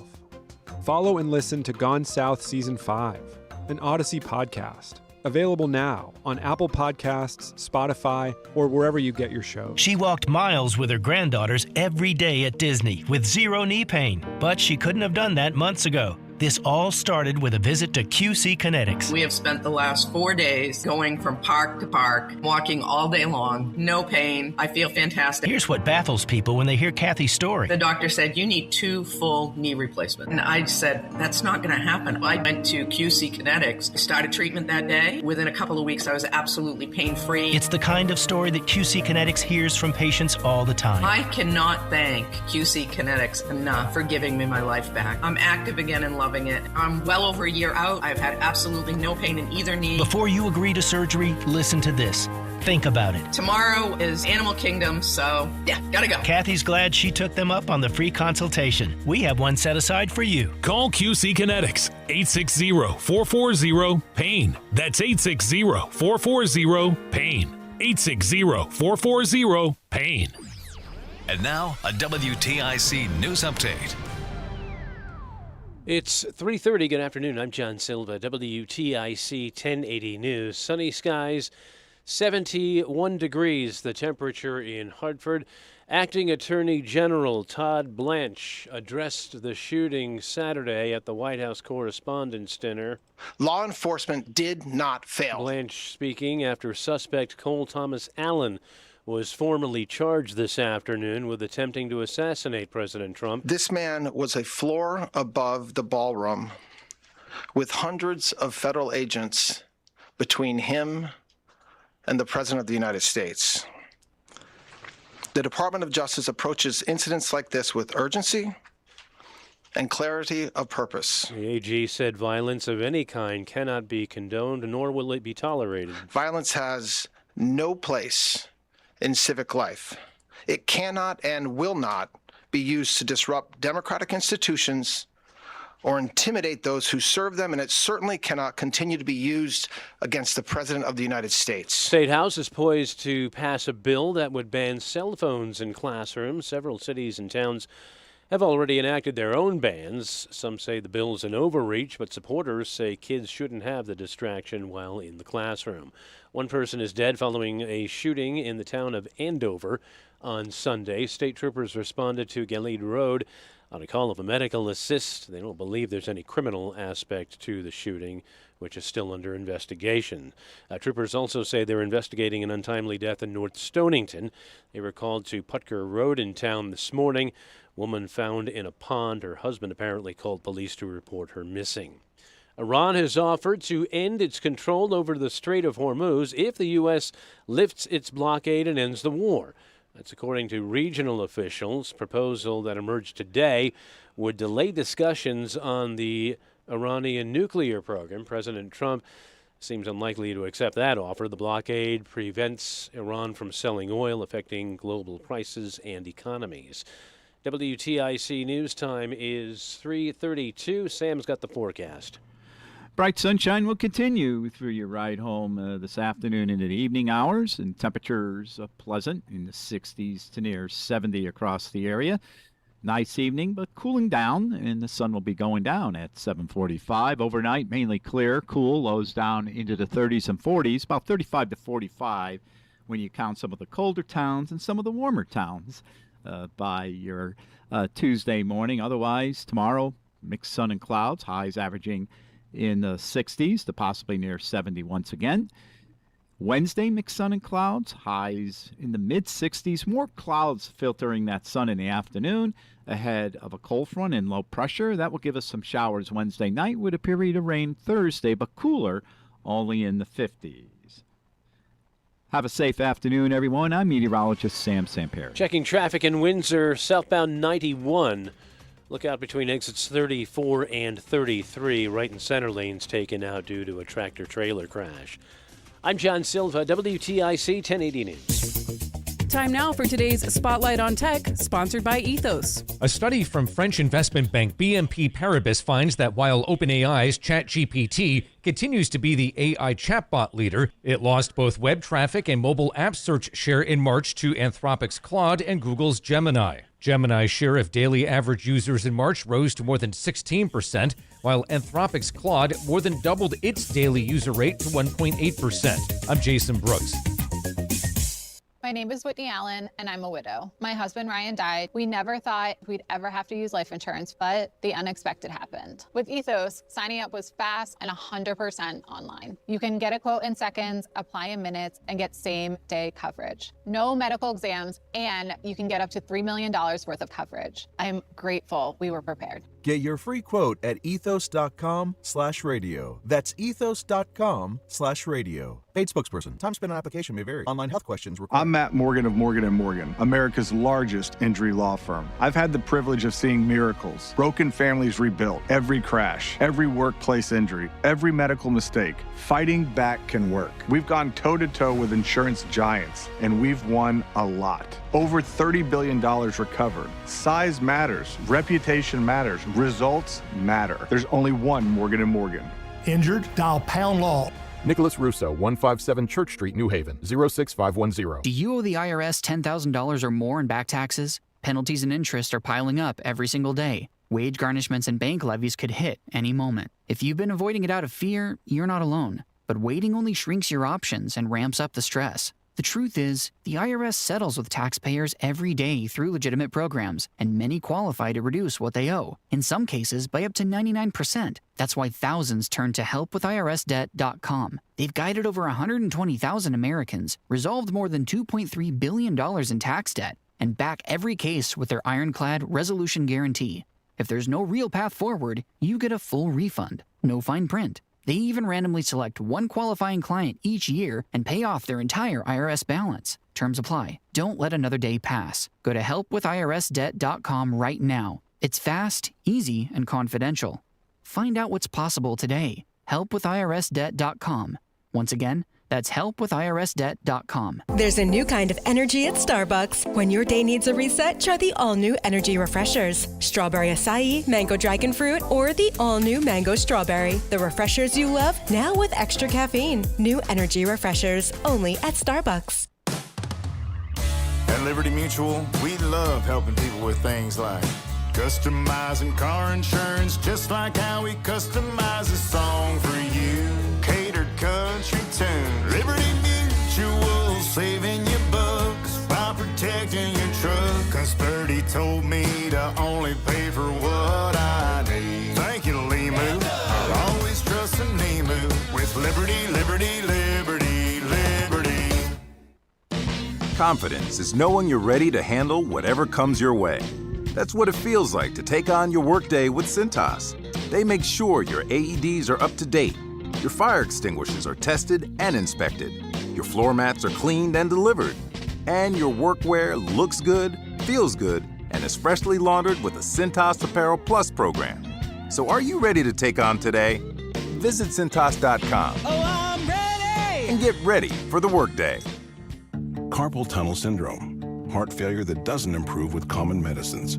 These are some signs and symptoms associated with ATTR-CM, or the cardiomyopathy of ATTR amyloidosis, a serious heart condition with symptoms that get worse over time.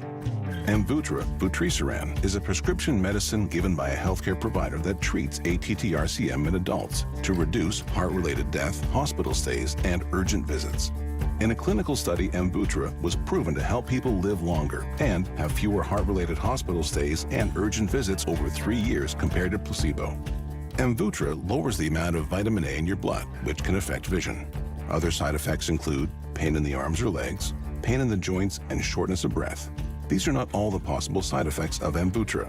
For prescribing information, call 1-833-256-2748 or learn more at amvuttra.com. Ask your doctor about Amvuttra for ATTR-CM. At Audion Hearing, our mission is simple: to make better hearing affordable for everyone. We're proud to offer high-quality, rechargeable hearing aids starting at just $98. Clear, comfortable, and ready to use right out of the box. And here's a study worth hearing. Research shows that wearing hearing aids can reduce your risk of dementia by up to 61%. Join over 1 million happy customers and hear the difference today by going to audionhearing.com. That's AUDIEN hearing.com. Veterans and active duty service members, when your call to service ends, your mission doesn't have to. Go from GI to IT in just a few months at My Computer Career. Prepare for a high-demand career in cybersecurity, protecting people, systems, and defend institutions from real cyber threats. Cyber warriors are needed now. Will you answer the call? Go to mycomputercareer.edu/CWP to learn more. That's mycomputercareer.edu/CWP,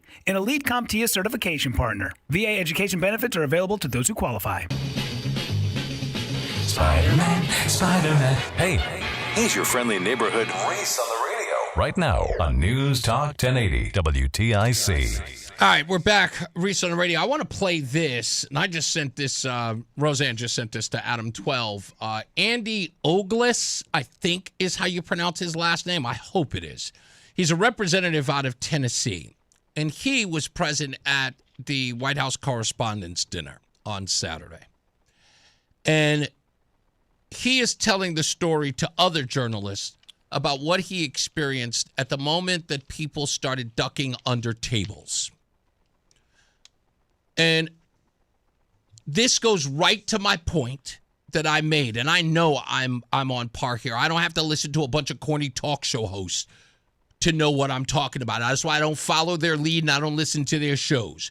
And for those of you who are wondering if I'm talking about you, if it don't apply, let it fly. If it does, it does. But listen close. There was a reporter. I probably shouldn't say this, but I'm going to say it. There was a reporter in the room who was under a table. And when the shots went off and everybody's hiding, she said, "I hope they killed the orange MF." That was a journalist in the room who was hoping that when she stood up, the President of the United States would be dead. So I'm coming to a public venue where I know it might be hostile to expose myself to an honest dialogue, an open dialogue. And if you ask me a question and I don't have an answer, I will get you something in writing, or we can talk on the phone. But when you have members of the press openly enticing, hoping, talking about killing the chief executive officer of this country, again, Muslim, Jew, Hindu, I don't care. That's a problem. I'm sorry, what did she say? I hope they killed the orange MF. So this is the reason why none of you have any credibility with me. And you can keep running out that old trope about Donald Trump says, I could shoot somebody on Fifth Avenue and I wouldn't lose any support, about his polling numbers. You guys took that as serious. I used to have this stupid argument with someone about the Al Smith dinner that George Bush was talking about. It's great to be here amongst all the people that I care about, the elites, the rich, and the lobbyists. And people said, he said it live. It's an Al Smith dinner saying jokes. Donald Trump said a joke. He never said seriously, no, I'm serious. I'm serious. It was said in jest. But the bottom line is, let's turn that around. And I think that's what you're revealing about yourself. Is that a 31-year-old person running into a hotel to shoot the president and members of his administration, quite possibly his wife, sounds like you would support anybody who would do anything that reprehensible because of who Donald Trump is, and you wouldn't feign any support, right? You would never reject any support for the person who took out the orange monster. I got statues to George Floyd. Why wouldn't they make a statue to the guy who... Of course they would. The bottom line is like, that's what they reveal about themselves. What they're revealing is like, you have to understand where we're coming from. He's got to die, Reese. He just does. Think about it, too. There were 2 pregnant women, at least 2 pregnant women there. Yeah. And, you kill a woman and her baby. I mean, they're okay with abortion. Yes, so what's but wrong remember, with here's the thing. His motive, right? Nobody knows what his motive was outside of what he wrote in his manifesto, but no one knew that. And now that they know what his motive was, now that they read his manifesto, the only thing they could come up with is, but Trump. Do you understand? Right, he started it, so he deserves it. Yeah, it's like, do you understand? Like, understand the reason why this man put his life at risk, because he was trying to save us all, because our lives are just in ruins because of this man. I wake up every night in the middle of the night in a cold sweat. What has Trump done? Will my children end up in a concentration camp? What will he do? I would really like at least one person, just one person, and we will take your call and be kind and gentle, and we will affirm and agree with whatever you say. Please call me and tell me what rights you have lost as an American citizen since Trump took office and by the way, destroyed the Constitution. don't call and say I might. Actual I want right. to know what you've actually lost. Yeah. What right? Because as a woman, I was supposed to lose my right to get a job and drive a car. You're not supposed to be able to get an abortion according to most laws. Right. I mean, or most beliefs. So personally, I still, if I choose to work, I still have to get a job. I still have a bank account. I still have my own car. I'm still a disabled veteran. I'm still collecting all of that. I'm thinking about The Handmaid's Tale because I watched that show, all the things that I've lost. I'm still allowed to be married to you. Nobody's separated us and forced me to go. You're a different race than me. Well, they ain't supposed to allow us to get married. That wasn't The Handmaid's Tale. Women were separated based on their productivity, right? If you could reproduce, then you were this. If you were no longer able to reproduce, then you were broken up into different categories of your usefulness as a woman, based on traditional, as they call it, trad woman. Yeah. Let me read this. Donald says, Reese, whatever happened to freedom of speech? Donald is defending Bob J. He said, whatever happened to freedom of speech? Not surprised you guys don't tolerate opposing views. Did we stop him from having Never did. No. I said he was one strike away. And here's why the strike was. Donald, I'm going to use Bob J's own words so that you understand. He said that Donald Trump spews a bunch of lies. And then Bob J went on to say a bunch of lies. Unconfirmed reports of Donald Trump and abuses. Those are lies. And they are. And they've also been debunked lies. You're allowed to speak, but what we're not going to tolerate is allow you to continue believing a lie. No, exactly. I'm not gonna sit up here and tell me that while you're saying that the most reprehensible thing that Donald Trump does is lie, while you lie on him and don't think that you're not gonna get punished for it. If you believe Donald Trump should be punished for lying, why would you? You should be on the up and up. Only Democrats get to have. That's my whole point. Is that you have to. That's what he said. This is not the argument, but this is the thing I always express to you, right? Never, ever be the thing that you are against, right? Never fall down to the level of the people who are in opposition to you. Do not, if somebody's a scumbag, it doesn't give you permission to be a scumbag if you're not. You have to be who you are. When you start falling to that level, then I have to say, this isn't something that someone made you do. This is something you are. This was a choice. Right. This is something that was innate in you already, and you just came out.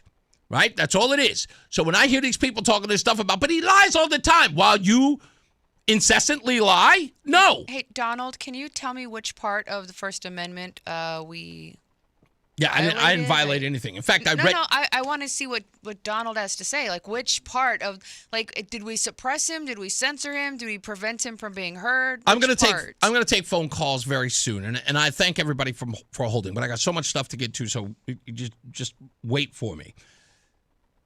I already put out the 10 compromises. There used to be 9, now there are 10. They are the 10 compromises. I don't expect them to grow. I don't want to make it 11 compromises. But after what happened in the White House Correspondents' Dinner, I had to put 10. And they are posted on Facebook. I'm going to put one on X as well so you can see it. In fact, I'll do it during the next break. But I'm going to make what can only be described as fair game. If you are a liberal and you listen to this show, and I know you do, don't be shy, okay? I laid out 10 compromises for you. Here's what I would love you to do. Call me, 860-522-WTIC, 860-522-9842. Call up and ask me what you would like me specifically to do as it pertains to Donald Trump or being a Republican. What would you have me do that would put you in, that I would be in your good graces? As a conservative, as a MAGA person, as you say, what could I do? And the reason why I'm saying that is because I don't think that you're going to ever come up with anything. And I doubt that you'll even call. The 10 compromises are what are you willing to give up in order for me to stop doing the thing that matters so much to you, supporting Donald Trump? Because you think, I know that I get it all the time, so you'll support Donald Trump no matter what. Clearly, you're new. I do not support Donald Trump because it's Donald Trump. I do not support MAGA because it's MAGA. I do all those things because it irks the ever-loving hell out of you. And it's easy. The reason why people say is like, man, you really rag on the black folks a lot. And my response to that is, it's easy. When you wear your emotions on your sleeve, when you wear them as a badge, when you wear them as a big giant necklace around your neck like Flavor Flav, you are asking me to hit it. You were putting a target on you. Asking you to make fun of them. You're asking me to stop being so emotional, and I won't stop. I'll stop punking you. And that's all I'm doing. I'm punking the hell out of you because you cannot grow up. And if you're always offended by everything that the man does or I say, you're in for a rude awakening. You're going to cry at night. And I'm a bully. I'm sorry, I just am. And you get in my chat room and you start whining and crying and cursing and losing your collective ish. Boy, I get excited. I do. It's like a kid in a candy store. They're mad. Guess what, Rosette? They're mad. Yay! And the sad part is nobody realizes still, you're the nice one. You keep me on a leash. I do. I get off on it. But you can't calm you. I wish you would all just calm yourselves down, but you can't. And I know how to pull it out of you. It's easy. Just enjoy the show, folks. That's all. We'll take a break. We'll come back. I'll take some phone calls when we return. It's Reese on the radio. Performance matters in intimate moments. Don't let ED ruin them. This is Dale for Northeast Men's Health, and I want to assure you that if you're like the vast majority of guys, you don't have to suffer with ED anymore. In fact, you might be pleasantly surprised at how the right treatments could positively impact your love life. At Northeast Men's Health, our advanced medical therapies go far beyond pills. We have treatments that are effective in well over 90% of cases, and we offer specific and combination therapies that can dramatically enhance both your performance and your stamina. You could even last up to an hour or more and bring a far greater level of intimacy to both you and to the one you love, perhaps performing like you haven't in years. So call us today and find out why our advanced treatment strategies offer so much more. Your first visit is just $99 and gets you blood work, a medical consult, and if medically advised, a test dose. And if that test dose doesn't work in the office, your visit is free. Call 800-930-5956 or go to northeastmenshealth.com. That's northeastmenshealth.com. Northeast Men's Health, advanced medical science to empower male performance. Ned Lamont and the Hartford Clowns have a problem telling the truth. Here's Ned. And we're trying to make life a little less expensive for working families in the middle class. Talk is cheap, Ned, but you know what's not? Our electric bills. Aaron Stewart is the no BS candidate for governor. Aaron knows that 1, Connecticut exports a third of the energy we generate while we pay the highest prices in New England. That's BS. 2, the Hartford Clowns put a hidden tax on your bill, the public benefits charge. Complete BS. And 3, Ned wants electric leaf blowers instead of gas, so he's importing hydropower from Canada. Really? Canada? Total BS. And we're trying to make life a little less expensive. I'm Aaron Stewart. I'm running for governor because it's time for something different, like cutting the BS. Only Hartford would ship out the energy we make and ship in expensive Canadian energy. Join me at Aaron4CT.com. I approve this message. Paid for by Aaron for Connecticut, Valerie Marino Treasurer. My name is Whitney Allen, and I'm a widow. My husband, Ryan, died. We never thought we'd ever have to use life insurance, but the unexpected happened. With Ethos, signing up was fast and 100% online. You can get a quote in seconds, apply in minutes, and get same-day coverage. No medical exams, and you can get up to $3 million worth of coverage. I'm grateful we were prepared. Get your free quote at ethos.com/radio. That's ethos.com/radio. Paid spokesperson. Time spent on application may vary. Online health questions required. If you own a small business, the pressure never lets up. Something's always coming at you. That's why business owners turn to LendSeek for funding. I don't need promises. I need options. LendSeek's AI platform showed me real funding choices. Now I can cover payroll, handle taxes, and go after growth opportunities without the daily stress. Up to $5 million with funding in as fast as 24 hours. No upfront costs. No prepayment penalties. Start ready, stay ready. LendSeek.com. LendSeek.com. It's Reese on the radio on News Talk 1080 WTIC. We're up. Totally forgot. Wow. He said we were going up, and I totally forgot. Anyway, let's get to the phones. 860-522-WTIC. Rude, what's going on, buddy? Hey, two things about your wife. Yes. The QRFs are surrounding you. You need to exfil to the south. She'll understand what I'm saying. The QRFs. Quick reactionary force. Oh, okay. Liberals. No. That's actually a good one. You need to exfil to the south. What? Go to the south? Yeah. She knows what exfil means. No, I was a medic.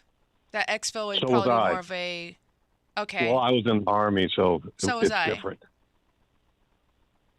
I don't know what Exfil is when you take off and move out. Exfiltrate. On the Okay. fly. Oh. It's the opposite of infiltrate. Exfiltrate. Exfiltrate. All right. Exfiltrate. Whatever. We're not going anywhere. anywhere. We're not going anywhere for another year. All right. And the next question is, Trump took away my right to pay taxes on my tips, and I'm pissed about it.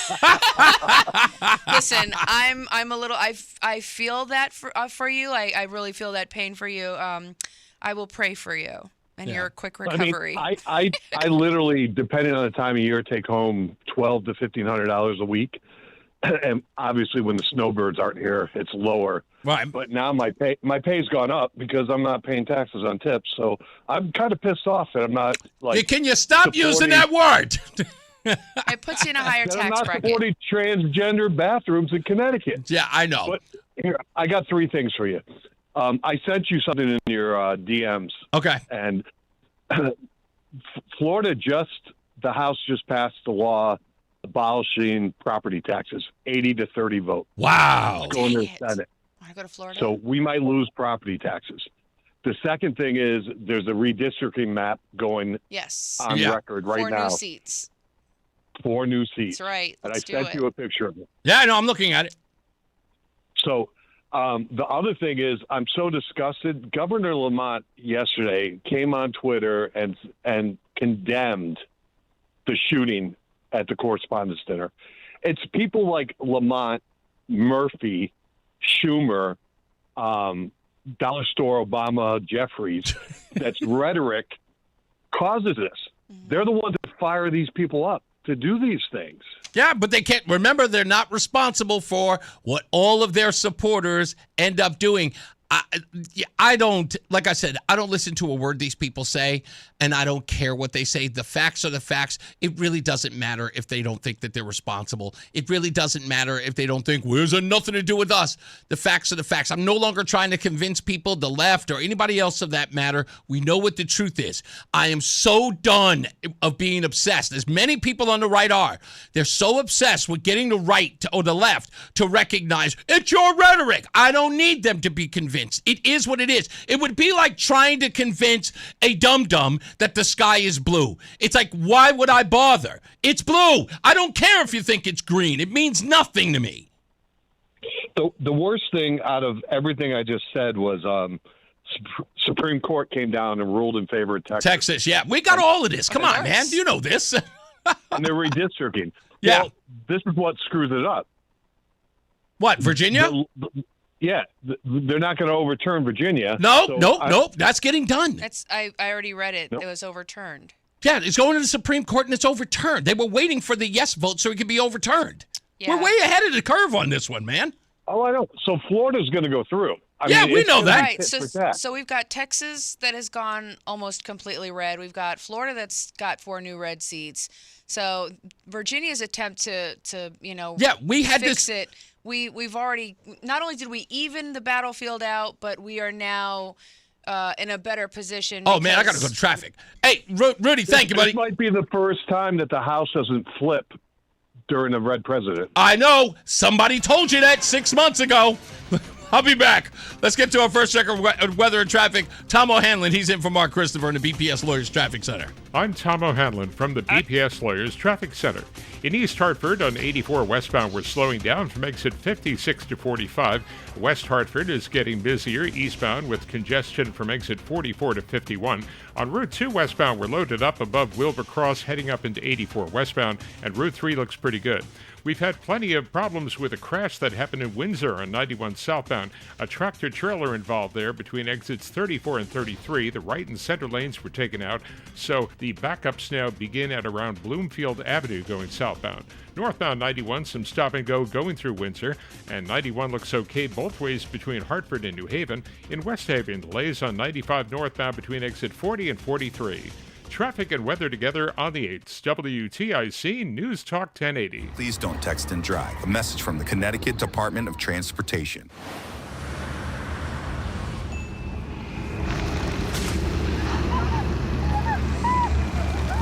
Every distraction is a beast. Don't be the prey. Please don't text and drive. A message from the Connecticut Department of Transportation. WTIC weather. We had plenty of sunshine Monday afternoon. That will lead to a clear sky overnight with the low temperature down to 40 degrees. There could be a couple of spots that see a little bit of frost well away from the city. A partly sunny sky, rather delightful tomorrow. The high temperature 72. Increasing clouds tomorrow night down to 43. Wednesday will be cloudy with a high of 68, and then occasional periods of rain Wednesday night into early Thursday. The low temperature Wednesday night 49, up to 54 on Thursday. This is meteorologist Chad Merrill in the WTIC Weather Center. This is WTIC News Talk 1080 with Brian and Company in the morning, Reese on the radio in the afternoon, and news around the clock. WTIC and WTIC FM HD2 Hartford and Odyssey Station. 4 o'clock in the afternoon. I'm John Silva, WTIC 1080 News. The suspect in the attempted assassination of President Trump and others at the White House Correspondents' Dinner Saturday night was in court this afternoon. Acting Attorney General Todd Blanche. Today, the Department of Justice filed 3 federal charges in United States District Court against Cole Thomas Allen. The first count is attempted assassination of the President of the United States. U.S. Attorney Janine Pirro says there will be additional charges as the investigation continues, and the suspect, she said, made his intentions clear. That intent was to bring down as many of the high-ranking cabinet officials as he could. Lawmakers from both sides of the aisle, meanwhile, are raising questions about the security planning for the event. That's correspondent Cammie McCormick. The brother of the alleged shooter apparently reached out to New London police with concerns about 2 hours after the shooting. Cole Allen's brother contacted police just before 11 Saturday night, saying he wanted to share information that might be pertinent to the case. New London police then contacted federal investigators. It said Allen sent members of his family writings that suggested his desire for a politically motivated attack. New London police say their investigation into the matter is no longer active and that the federal government has taken over the case. The State House has passed the statewide ban on cell phones in schools that educators and students got behind. Here's WTIC's Dave Mager. Most Democrats voted for passage, but Republicans were split. State Rep. Dave Rutigliano says he never supports mandates, but he backs this one, saying cell phones in schools have made a terrible impact. IQs are down, the test scores are down, the bullying is up, the stress, the suicidal ideations, every bad thing that could happen has gone up. Fellow Republican Christy Carpino says in banning the phones, the state is showing a lack of trust in students. If cell phone bans are so important, perhaps we should ban them in the chamber. Because if it's good enough for our kids, it should be good enough for us. In the end, 20 Republicans voted to hang up on cell phones in schools. Dave Mager, WTIC 1080 News. Authorities in Florida say they may have found the body of a doctoral student who went missing days after another student was found dead. Authorities in Florida say a body has been found in a waterway near a bridge over Tampa Bay, where the body of one of the 2 missing Bangladeshi doctoral students was found days earlier. The Hillsborough County Sheriff's Office announced that the body was recovered from waterways in the area of Interstate 275 and hasn't been identified. Zamil Limon's remains were found on the Howard Franklin Bridge, but Hillsborough authorities said later that they were still searching for Limon's girlfriend, Nahida Bristi. Authorities say Limon's roommate has been charged with 2 counts of premeditated murder in the first degree with a weapon in the deaths of Limon and Bristi.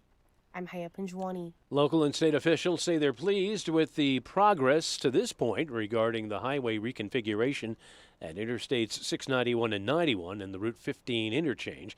The $712 million project has seen Phase 1 completed and on budget. Phase 2 is on track to be complete by 2028, and the third phase set to begin soon, says Department of Transportation Commissioner Garrett Ucalito. Our goal is to untangle this area and make it work better for everyone, and that's exactly what we're doing. We're reconfiguring the interchange with upgraded ramps, longer merge distances, improved sight lines, and modern bridges and roadways. Governor Lamont says there is a commitment to improving transportation flow across the state. We have doubled the amount of funding going into transportation over the last 7 years, doubled it. We have $3.2 billion going in this biennium, $800 million coming from us, the rest coming from the feds. Project is pegged for completion in 2030. Wall Street, the Dow down 62 points, NASDAQ up 50, S&P up 8. I'm John Silva, WTIC 1080 News. Join us this Sunday for Tumalo Financial, your go-to for retirement planning and taxes. Tune in to the father-son duo from 7 a.m. to 8 a.m. or catch replay from 5 to 6 p.m. Tumalo Financial, retirement planning with integrity on WTIC News Talk 1080. Have bad teeth that need to be replaced? Don't like removable dentures? Worry no more. Come on down to Columbia Implant Center in Manchester any day of the week and ask for the All-on-4 procedure. Call us at 860-643-1898. I'm Ultima Morgan. Morgan & Morgan isn't just an injury firm. It's our family's life work. It's my husband, it's my sons, it's me. When we take a case, we see a family just like ours. $30 billion recovered is something I'm proud of. But what I'm really proud of are the families we stood beside. It's an honor to fight for you when you need our support the most. Morgan & Morgan, for the people and your family. Irby Fisher. No representation is made that the quality of legal services to be performed is greater than the quality of legal services performed by other lawyers. Reese is on the radio. Here we go now. He's on the radio. One time, he's on the radio. Give it to him now. He's on the radio. Yo, we never finish 'cause the party don't stop. The way we consider the politics, we on top. We flip it like sandals, except we never flop. And when we drop, you know we gon' pop. Reese is on the radio. Here we go now. Reese is on the radio. One time, come on. Reese is on the radio. Give it to him now. Reese is on the radio.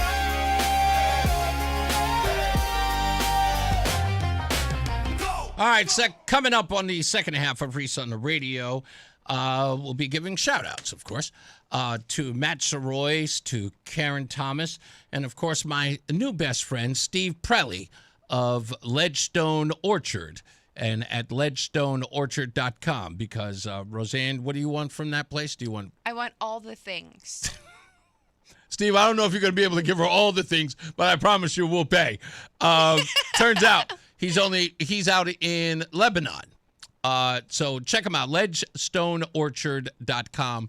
We're going to go visit him. Coming up, we're going to give away tickets to the 11th Commandment GOP gubernatorial debate coming up on May 7th. And you'll get a chance to win that, so stand by. We'll give out the telephone number and tell you when to call. Also, we'll talk about Lamont Clinton. You might be wondering what the hell that is about. But apparently, Governor Ned Lamont is pulling a Hillary Clinton of all things, and I was a little stunned to hear about it. I thought it was another blacktivist. No, this is something crazy. I think Bernie Sanders said it like this. People are sick and tired of hearing about your damn emails. Well, seems like Governor Lamont has got an email problem with sort of retaining government documents. Ooh. Yeah, we'll get into that and so much more when we return. Also, have teachers become more radically leftist? Well, if Saturday night didn't prove it, I don't know what does. Mark Christopher's out, so we've got Tom O'Hanlon. He's filling in. He's in the BPS Lawyers Traffic Center. I'm Tom O'Hanlon from the BPS Lawyers Traffic Center. 84 on the westbound side is busy, exit 56 to 45, and eastbound 84 through West Hartford. You have a lot of company there from exit 44 to 51. On Route 2 westbound, we're slow just above Wilbur Cross, feeding up into 84 westbound. Route 3 is okay. Still plenty of traffic in Windsor on 91 southbound with that tractor-trailer crash that happened between exits 34 and 33. It took out the right and center lanes. Northbound 91 has stop and go through the area. 291 eastbound heading for the river. It's a bit slow. 91's okay both ways between Hartford and New Haven. And in West Haven, 95 northbound slows down, exit 40 to 43. Traffic and weather together on the 8th. WTIC News Talk 1080. WTIC weather. We've got plenty of sunshine here this afternoon. The high temperature will reach 73. A clear sky tonight down to 40. Partly sunny tomorrow, pretty delightful. The high temperature 72. Increasing clouds tomorrow night down to 43. Cloudy on Wednesday, the high 68. We definitely need some rain. We get some rain Wednesday night, periods of rain 49, and some rain early on Thursday, then cloudy, the high 54. Mostly cloudy Thursday night, the low temperature 42. And a mix of sun and clouds and breezy on Friday up to 59. Right now it's 68 in Bristol, 70 in Cheshire, and 71 in Hartford. This is meteorologist Chad Merrill in the WTIC Weather Center. As winter fades and the warmth of spring fills the air, be sure to tune to WTIC News Talk 1080. Bob Cox and the WTIC weather team will guide you through the ever-changing springtime weather with updates on the 8s every weekday morning and afternoon. Don't let the unpredictable spring weather catch you off guard. Tune in throughout the day and stay informed and prepared. Connecticut's most accurate local weather is on WTIC News Talk 1080. Brian Jackman here for Serta Pro Painters. Listen, I had an incredible experience with them. They gave me a great estimate. They were there on time, and when they came to paint our kitchen, they were in and out, and when they were gone, it was like they were never there, except they left a beautiful kitchen. Maybe it's time for you to take a look at their spring sales event. You can get 10% off qualifying projects through May the 15th. Serta Pro Painters, they're independently owned and operated right here in our community, so you might want to give them a call. Start spring off right. Schedule your free estimate online at CertaPro.com. That's Serta with a C. Sale ends soon.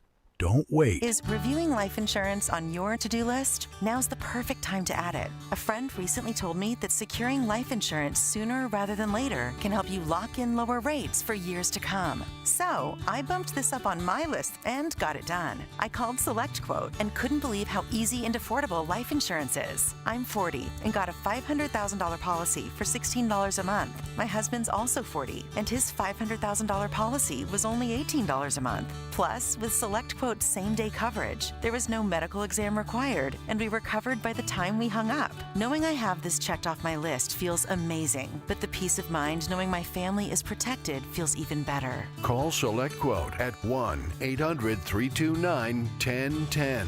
That's 1-800-329-1010. Or go to SelectQuote.com to get your free quote today. That's 1-800-329-1010. Details on example rate at SelectQuote.com. It's Reese on the radio on News Talk 1080 WTIC. All right, we're back. Reese on the radio. My lovely wife, Roseanne, is here as well. We'll grab a phone call in a second.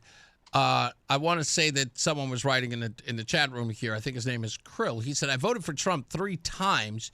He has now proven himself subservient to a foreign country. Extremely disappointing. I've said this a lot of times, and I know that it is a habit for many people.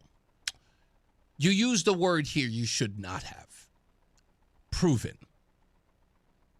That the word shouldn't even enter the sentence. Proven how? I do this a lot because, again, this is strictly, you can say whatever you want. You can be as reckless with your language as you want. But when you are addressing me, I am always going to push back with saying, proven how? It's not, see, that's just rhetoric.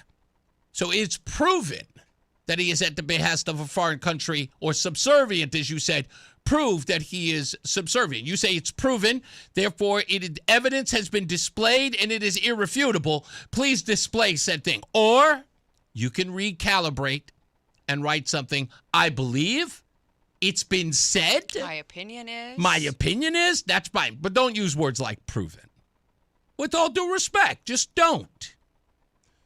right? And it doesn't matter anymore. You voted for him 3 times. He ain't running again. You know, this is like, He's good. you know, this is like wishing you were a virgin again. I mean, if you think about it, I was like, I wish I was a virgin. Well, you can't. You can't go back. You've done it. It's over. And in this case, you've done it 3 times. Thank you. Appreciate you. You're far from it at this point. That's Thank all. you for your participation. Well, thank you for your participation in this matter. Brian did a great job when he visited Lebanon on Friday morning show. Very informative, Karen says. Oh, okay. Is it because I said I was bringing up Lebanon and going out to the orchard? Okay. Well, thank you for letting up. Brian he's a capable guy. I mean, he's on television and radio. Let me go to Mike in Hartford real quick. What's going on, Mike? I'll tell you what, everybody's a tough guy until they get punched a couple times in the head and stomped on. Okay? Like these Democrats. You know, you really got to stop saying what you're saying because you're just going to get yourself in trouble. You know? After a while, that little birdie up on that tree limb starts singing and singing. And pretty soon, people get tired of it, and that birdie's going to fall out of the tree and break its poor little neck. Yeah, I mean, all I'm going to say about the whole left thing is they don't really care about the facts. They don't really care about the truth. What they care about is politics and winning. And what they care more about now is retribution. They want their pound of flesh, and they want to get it. They're crybabies. They got their butts kicked. Okay? Yep. And now they're acting like a bunch of 3-year-olds, okay? They're not getting their bottle on time or their This is true. And again, that's exactly what it's about. 20 years ago, you didn't see people throwing out threats like this. Now, all of a sudden, it's okay? Who the hell's in charge? Yeah. Can't someone step up and tell these people to shut the hell up? You know? They're inciting violence. It's, again, I did a whole dissertation on this, Mike. You know, I may have to bring it up again, but you're 100% right. Good talking to you, buddy, and I haven't seen you in a bit, so make sure I see you soon, okay? All right, buddy. You got it. You know, I did this whole breakdown before about what happened to the left, and in fact, I was just telling someone recently. Was it you? I was talking about the whole political correctness era. Yes, you and I had that were conversation Saturday afternoon. Right. Yeah, and I was telling you about that whole deal. It's like the political correct thing was it was done with this sort of compassion, as was a lot of leftist ideas. The recycling thing was a leftist idea that was always met with compassion. You know, don't you care about the earth? Today is Earth Day. What about the polar bears? You know, they would always, you know, what were they doing when they were trying to get you to care about the sea levels rising? They show a polar bear, you know, floating on a glacier, right, on a sheet of ice. And they were like, look, this polar bear is floating away from his family. It makes me think about Wanderlust. This penguin has testicular cancer. But that's what it was. And the little kid would go, the polar bear is floating away from his family? Mommy, the polar bear! Exactly. And instead of realizing that the polar bear swims 30 miles, you know? Can I just say it's really ironic because the left is the one saying you can't oh gosh, what is it? You can't regulate speech. Morality. Oh, well, they actually believe that you can. No, they're not. That's not the right. My brain is it's okay. Stupid. But the bottom line was you can't legislate. You're still going to try. Morality, yeah, that's what it is. You can't legislate morality, but then they turn around and everything has. Well, you have to say nice words because we don't want to hurt feelings. Well, we can't. We have to recycle because of the ozone layer, and we can't say. And you have 47 genders now, so you can't pick. And if it just so we all, because it was so important for us to be nice, everyone capitulated because they did it nicely. And there was a time when it was done nicely. Sure, the science was bogus. Sure, the data was skewed. But people said, I want to be a pleasant person. Sure, I can recycle. I can be a pleasant person. Sure, I can buy solar panels. I can be a pleasant person. I'll buy a Prius. And then after a while, it went from, they're not doing it fast enough. So they went from alarmism. And then It was absolute radicalism to the point where we start burning suburban homes. What I learned from this whole experience is just don't be nice.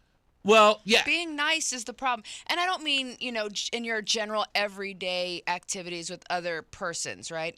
I mean, in general, stop bending what makes me comfortable or what I know to be true and real to make other people. I'm sorry that you're uncomfortable. It's not my problem that you're uncomfortable. But I want you to understand that what the left did in these areas were, first it was pleasant, but then it wasn't enough. And when it's not done with the pleasant approach, then you have to be more hardcore, right? So the trying to get people to do it almost becomes this very militant style of getting people to do things. Now they'll react. And what happens is people start getting angry and no longer they're nice about it. And Al Gore may have given everybody the inconvenient truth, but in order to show that movie, he had to lie about things. He actually had to have... Was that before he invented the internet? Yeah, no, after. Oh. But, he was so desperate, he showed hurricanes spinning in the wrong direction in his movie. Yeah, he didn't think anybody would pick up on it, but they did. But remember, it's very early internet before, it had caught on. But that's the whole deal. It's like they no longer can be nice. Now they have to be militant. And what did the LGBTQ community do? In the beginning, it was just like, can't you just accept us? All we want to do is be accepting. Then the trans people came around and said, you will accept us or else. And I'm like, whoa. I thought we were playing nice here. Kids with yeah, us. No, exactly. Now we're taking your children. We're your children. We will lead them. We're coming for your children. And I'm sitting up there going, whoa. Whatever happened to the nice guy? It's like they were never nice. It was like they were playing nice in the beginning, but then when you didn't adhere, now it's militant. Now it's by force. Now you have to accept. So all of a sudden, this guy comes along and they say, whoa, you guys are no longer nice. You guys are mean. Oh, I can play this game. And that's what happened. And I'm sorry if he became the de facto leader of people who were fed up. But guess what? You gave us Obama. He was the de facto leader of hope and change. And the sea rise is finally diminishing, and our climate would change, and everybody would feel better about themselves, and racial harmony would persist. And none of that happened. Your so-called leader he lied to us all. If you like your racism, you can keep your racism because he gave you more of it. But bottom line, he was literally a false prophet. I'm sorry, he was. And then finally somebody comes along and says, I'm done with this political correctness thing. I'm going to say what's on my mind, and I'm going to tell people that we have to come back to a world where we did things the way that we used to. And to make America great again, which is the thing that really annoyed so many people. And that's what it was. They said Donald Trump wanted to go back to a time where things were either racist or white dominant and all those things. No. Donald Trump was talking about going back to a place where everything we did wasn't micromanaged, especially our way of life and how we communicated with one another. He wanted to go back to the time where I can ask Jamal if he watched the game. And not be called a bigot. You know what I mean? That's what it was. I want to be able to ask Ling Ling if she can help me with my math homework. That's what it is. Did you say Ling Ling? Whatever her name is. God. I knew a Ling Ling. Was it a panda in D.C.? It wasn't a panda. That was her name. But the point is that's what we were trying to get back to. Make America great where there was much more harmony. I got to be honest with you. In the 1980s, were there levels of racism in and around the country? Sure they were. But they were in the backwoods of most places. They were not in our metropolis. They were not in our cities and in our boroughs and in our neighborhoods. People lived. We did not have white people standing outside their door. Hey, them Negroes that didn't move next door. We didn't have that in the 80s. We had, hey, who are the new neighbors? They're the Jacksons. Really, what does Mr. Jackson do? He's a carpenter, or he works for the rails. The bottom line was, it was a little weird that you had a new black family moving into the neighborhood, but guess what? People got along, and people went through the neighborhoods. And guess what? They went through the neighborhoods, and the kids played with one another, and they got an experience unlike any other. And to be honest with you, I miss those days. I miss the 1980s. You ever see those videos that are viral when they say, when the kids are, or the AI videos where the kids say, welcome, we miss you in the 80s, come on back. And they have a video of the kids riding their bikes until the lights come on, or they're playing Atari video games, or they're going on explorations. That stuff is exactly what Donald Trump was talking about. Yeah. But the people who couldn't stand that idea, they automatically were saying, he's talking about going back to the 1950s in the Jim Crow South. I'm like, everywhere in America wasn't like that. No. California wasn't like that. I grew up on military installations, and we've talked about this before. The differentiating factor when I was growing up was the music that you listened to. There's so many genres. There was rap and hip hop. There was R&B. There was classic. There was oldies. There was country music. There was death metal. There was alternative. So your friend group predominantly consisted of people that enjoyed the same music as you.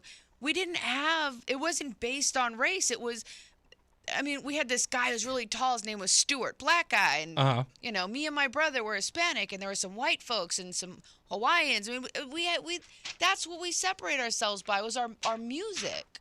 Can I? Yeah. You brought up a good point. Ironically today, and it's going to come up in music news, but because you were saying about music, I want to bring this up. Today is 41 years old. USA for Africa's We Are the World. We just talked about the documentary, watching that. We just watched it, right? Yeah. We watched that. The people who were in that music video and that song, Everybody. with the exception of Waylon Jennings, and I still applaud him for walking out. He was over it. He was He like, said, I "This got to is get crap." on out of here, folks. The Duke boys are up to no good. We Are the World was a perfect example of what America was like at the time. Yeah.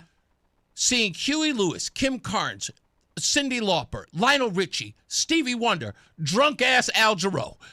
We saw there were so many. Freaking Bob Dylan. There you go. Bob Dylan, who you will make fun of. Oh, I hate his voice. I hate his music. Bob Dylan. The people who were in that, they all came together to do that one song, and they were the biggest names in music. Kenny Loggins was there. Tina Turner was there. There wasn't Willie Nelson. Willie Nelson was there. And they all knew each other. That right there, that whole USA for Africa thing, that room represented America. That was us. It was all of us Yeah. in that one moment. I don't care how corny that record is, because it was corny. I still think it's corny. It was corny as hell. It's still corny. I still don't like that song. You're such a hater. But I love what it represented, right? I don't have to like the song to love what it represented. But the people who were there, and what was so beautiful, and I'm telling you this, if you really want to understand what Donald Trump was talking about when he said, make America great again, watch that documentary for one scene and one scene only. Stevie Wonder and Bob Dylan sitting at the piano as Stevie Wonder is helping Bob Dylan on how to sing that part in his song, because Bob Dylan was we're thinking legendary Bob Dylan, okay? At the time, he was a legend, was sitting in that moment with all of those stars, and he was the most intimidated of his career. Yeah. He thought there was real talent in that room that he was never on par with, and he was nervous. He was like, they want me to do this? And Stevie Wonder took him by the side, as did Quincy Jones, and helped him sing his verse in that song. It is the most unifying moment ever, with a bunch of musical artists I can't stand. But it was beautiful. No, it was. And the reason why I recognize it, because like I said, I don't like Stevie Wonder, I don't like Bob Dylan, and I can't stand Quincy Jones. However, I can separate those men with what they did in that moment. And that was unify for a much bigger cause. Yeah. And that's what I'm talking about. That was the greatness of America. Exactly. Yeah. That one moment. Watch that documentary. You'll know exactly what I'm talking about. And I know that's what Donald Trump means, because I understand him. I know people say that they do, but I understand him. And that's what he meant. But anyway, moving on. We got stupidest thing I read today coming up. And also we got to talk about Bridgeport. With the candidate for magistrate down there. He's got some real baby mama drama we got to talk about. And Lamont's email scandal. Whew, that's in and of itself an issue. I don't think there's anything going to come of it, but we'll see. Let's get another check of weather and traffic. Mark Christopher's out, so we got Tom O'Hanlon. He's in the BPS Lawyers Traffic Center. I'm Tom O'Hanlon from the BPS Lawyers Traffic Center. Westbound on 84, we're packed pretty tight from exit 56 to 45, and in West Hartford, 84 eastbound is slow, exit 44 to 51. Route 2 westbound has plenty of traffic just above Wilbur Cross, continuing up into 84 westbound. And in Windsor, looks like they've cleared that crash off to the side on 91 southbound between exits 34 and 33. A tractor trailer took out the right and center lanes in that. Northbound 91 were okay. 291 eastbound, slow from 91 over to the river and then stop and go. Northbound 91 were good. 91, by the way, is okay both ways between Hartford and New Haven, and in West Haven, delays on 95 northbound between exit 40 and 43. Traffic and weather together on the 8th. WTIC News Talk 1080. WTIC weather. We had very little in the way of cloud cover this afternoon. That'll carry over through the overnight period with the clear sky down to 40 degrees. A partly sunny and delightful Tuesday, the high temperature 72. Clouds on the increase Tuesday night, the low temperature 43. Wednesday will be rather cloudy, the high 68. We will see occasional periods of rain on Wednesday night with a cloudy sky, the low temperature 49. Periods of rain early Thursday, then cloudy, the high temperature 54. Mostly cloudy Thursday night down to 42 degrees. And a mix of sun and clouds, rather breezy on Friday. Relatively cool, the high temperature only 59 degrees. This is meteorologist Chad Merrill in the WTIC Weather Center. Get a head start to your day with WTIC News Talk 1080. Listen to us live on the Odyssey app before you even hit the road. Get the breakdown on the biggest news stories that Connecticut is talking about. To get started, download the Odyssey app and search for WTIC News Talk 1080. And now, a WTIC news update. 4:30, good afternoon. I'm John Silva, WTIC 1080 News. Sunny skies, 69 the temperature in Hartford.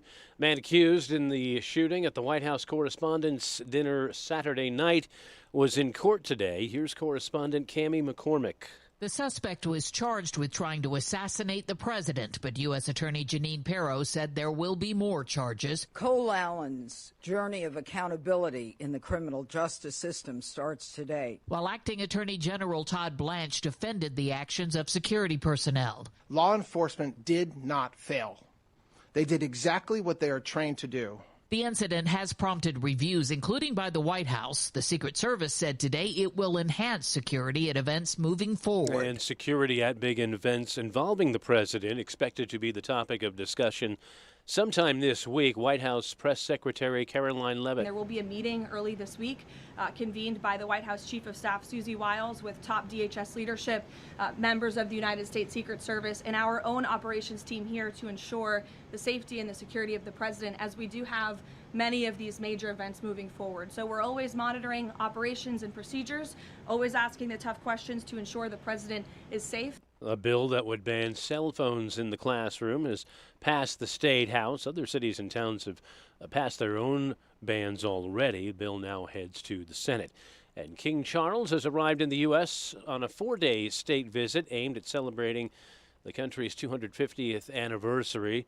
The trip comes amid strained transatlantic ties, partly over disagreements between the UK and Washington on issues including the Iran war. Checking Wall Street, the Dow finished down 62 points today. The NASDAQ picked up 50 and the S&P was up 8 points.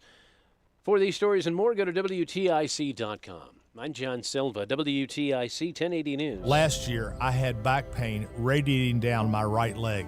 The pain was so bad I was willing to cut my leg off to stop the pain. I could barely walk and had to stoop over when I did just to take pressure off the spine. I'm John Morgan of Morgan & Morgan. In my professional career, I've represented thousands of people who've had herniated discs and issues with their neck and back, but never fully appreciated what they were going through until it was my turn. It's like trying to describe colors to a blind person who's never had sight. All I can tell you is it hurt like hell, but worse. My daily walk was gone, and that bothered me a great deal. Then I thought of all of you and how much more devastating this type of injury could be for you. my life stopped. I now feel your pain. Just know at Morgan & Morgan, we got your back. I understand. Morgan means more. Irby Fisher. No representation is made that the quality of legal services to be performed is greater than the quality of legal services performed by other lawyers. Growing a brand is hard, but reaching the right customers shouldn't be. Meet Outcomes from Viant. We've built an intelligent platform that handles the complexity of digital advertising for you. Powered by advanced AI, we help your brand show up in the right places at the right time and ensure that every dollar you spend leads to a real business result. It's smarter advertising made simple. Visit Viant.ai. If you own a business, you've heard it all. From fast funding to easy approvals, everyone says the same thing. LendSeek is different. We show you what you actually qualify for. LendSeek's AI-enabled platform matches you with funding options with no guesswork. Up to $5 million in as fast as 24 hours. If you've been in business over a year, doing at least $50,000 per month, apply for free with zero out-of-pocket costs and access to over 100 lenders. Start ready, stay ready. LendSeek.com. LendSeek.com. Stay locked in. Reese on the radio is on WTIC News Talk 1080. All right, you ready? Let's do the thing.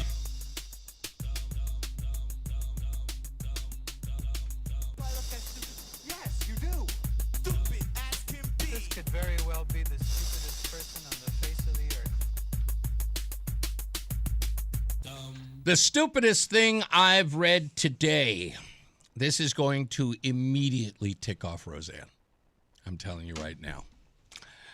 A Dutch woman is undergoing painful laser removal sessions after her ex-boyfriend inked his name and initials on her body over 250 times, including her face, as a twisted form of control. The tattoos were done over time without her full consent, turning her skin into a permanent billboard of his obsession. She is now speaking out while dealing with the physical and emotional aftermath. The case has drawn international attention for the sheer volume and placement of the markings, which required multiple sessions and even begin reversing. Authorities treated it as a clear domestic abuse issue once the pattern emerged. Over 250 tattoos all over her body. And her face. And her face. Yeah. They're saying that this was actually a cultural thing. They don't say where the man. It was a Dutch woman, but they're saying that what he was doing. I don't think he's but Dutch. Where was the country that it happened in? Or where did it? They do not state the country that it's in for obvious reasons, and they definitely don't state the cultural nature of the man. In essence, I would assume he's not Dutch or white or Caucasian. Right, because very few Caucasian or Anglos have tattooing in it as a historical. I find this story stupid for one reason. I'm like, no one in the neighborhood, did he keep her locked up somewhere? Well, if you've never been in a domestic violence situation, it's kind of hard to really appreciate the gravity of how this was able to happen. Right. Does it make me mad? Absolutely. But he had to take. Did he tattoo her himself? That's what it sounds like. That's insanity. And that's what I'm saying. Like, the amount of control and manipulation and potential violence that goes into sitting still long enough to allow someone to do this to you. That's pretty intense. That is intense. Abuse. Yeah. Yeah. 250 tattoos. I got one, and it still bothers me. You're still such a little girl. God, I love you. How many do you have altogether? Like 7? 1, 2. Are you really going to 3, count them here? 4, 5, 6. I have 7. 7, yeah. See, look, I even know. Mm-hmm. You have 7. And you just loved it. You did extra.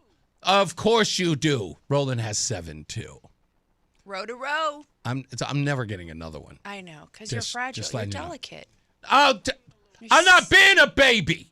I'm not being a baby. Roland, I will show you the video of his whole tattoo session. I was leaning to the side. It was like a typewriter. It felt like he was writing on my bone. That's what it felt like. You're so delicate. It's adorable. It's going through it. That's right. I should be drugged 25th. They should drug me. Yeah, he's saying that she may have been drugged. I don't know. We'll be back. Let's get to traffic and weather. Mark Christopher's out, so we got Tom O'Hanlon, who's filling in. He's in the BPS Lawyers Traffic Center. I'm Tom O'Hanlon from the BPS Lawyers Traffic Center. 84 on the westbound side, busy from Route 2 over to and across the river into Hartford. And also 84, we are feeling the effects of traffic feeding up Route 2 into that, making for a busier time across the river. We're looking at the eastbound side of 84 as well. It's stop and go, and that will start at around exit 44 and continues into downtown Hartford. Going down 91, a lot of lingering traffic from that truck crash that happened and got cleared a little while ago. So that was in Windsor, right between exits 34 and 33. On 291 eastbound, a little bit better now from 91 over to the river. Northbound 91, pretty good. 91's moving both ways between Hartford and New Haven, and it's slow in West Haven. Northbound 95, exit 40 to 43. Traffic and weather together on the 8th. WTIC News Talk 1080.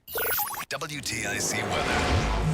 A beautiful day, lots of sunshine. We've had 61% of the normal rainfall that we typically do in April, so we could use a little bit of rain, but that's not going to happen until Wednesday. That's the very end of the month. So mostly clear tonight, down to 40, partly sunny, up to 72 tomorrow. Increasing clouds tomorrow night, down to 43. The high 68 with a cloudy sky on Wednesday. And then the periods of rain Wednesday night into early Thursday, down to 49 Wednesday night. The high only 54 on Thursday with a cloudy sky in the afternoon.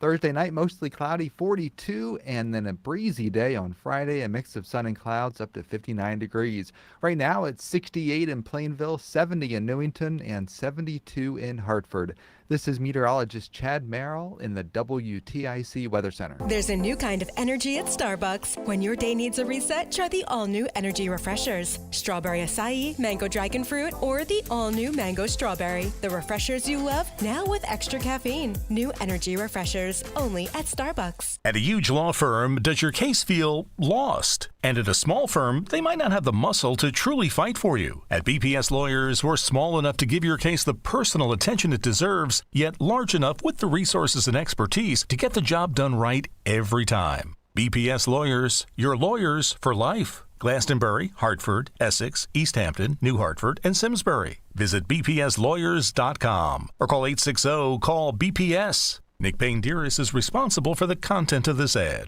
Carpal tunnel syndrome, heart failure that doesn't improve with common medicines. These are some signs and symptoms associated with ATTR-CM, or the cardiomyopathy of ATTR amyloidosis, a serious heart condition with symptoms that get worse over time.